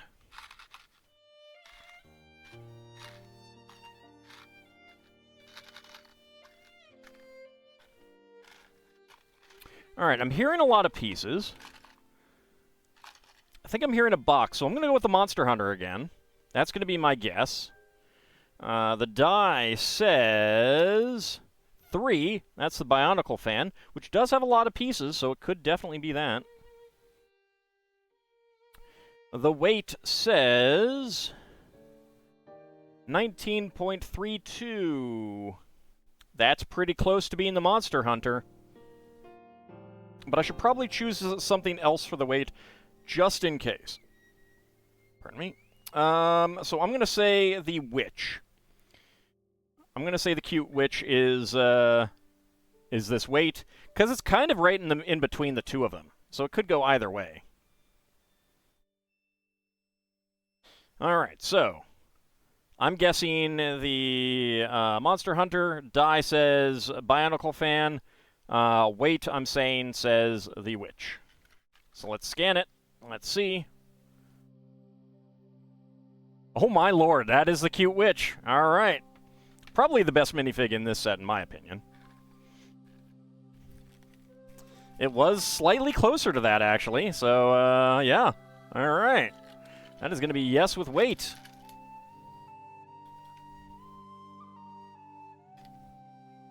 All right, let's choose an outcome. Yes with weight. Complete that prediction. Who's getting the hams? Lord Canis getting all the hams. Nice. So, Bahamut and Red Hyena going for yes with guess. Kinshir and Shield of Hope going for yes with die roll. And Lel Bunny and Rovaljax going for no. All right. We got our cute little skirt here.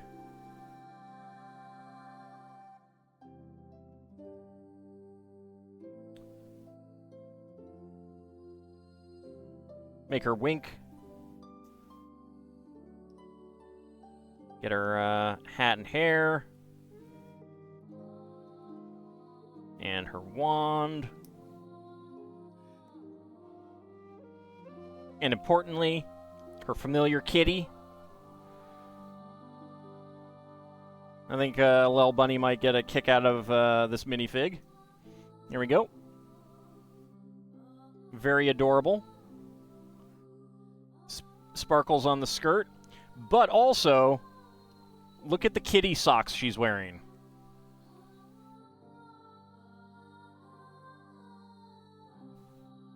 And an adorable kitty. Sitting kitty. Look at that guy. A little bit of dark gray there on his tummy.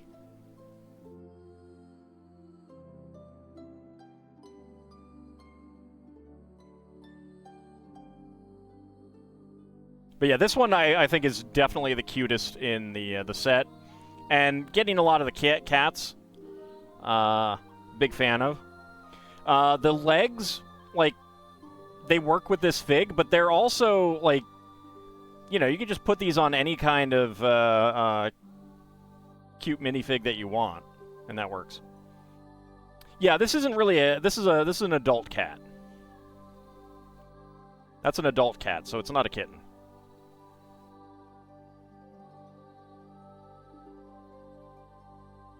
I love the hat and hair combo.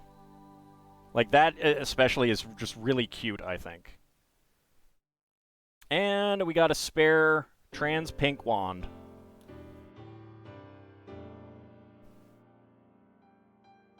She looks like an anime magical girl witch. Yeah, kinda. I think the cat socks kind of do that. All right, so let's go ahead and mark her down. All right, so we have gotten 1, 2, 3, and 4. All right, so we've opened 4 packs, and we've gotten 4 different minifigs. That's pretty good starting out. Once we get 6, we will move to the bottom register. Wand of Wonder, look out! I love Wands of Wonder. They're my favorite. Blue hair got people acting unwise. But yeah, I mean, like, this is a really good set overall. Like, the ones that I don't really care too much about is the Bionicle fan and the soccer player. Everything else I kind of like. I don't need that many Lloyds. But everything else, like, quantity is pretty good. Okay, the robot dinosaur I don't need a big number of. But I'm happy to get lots of these. All right. But that is going to wrap us up for tonight. We did have a redemption for rating, so let's go ahead and do that.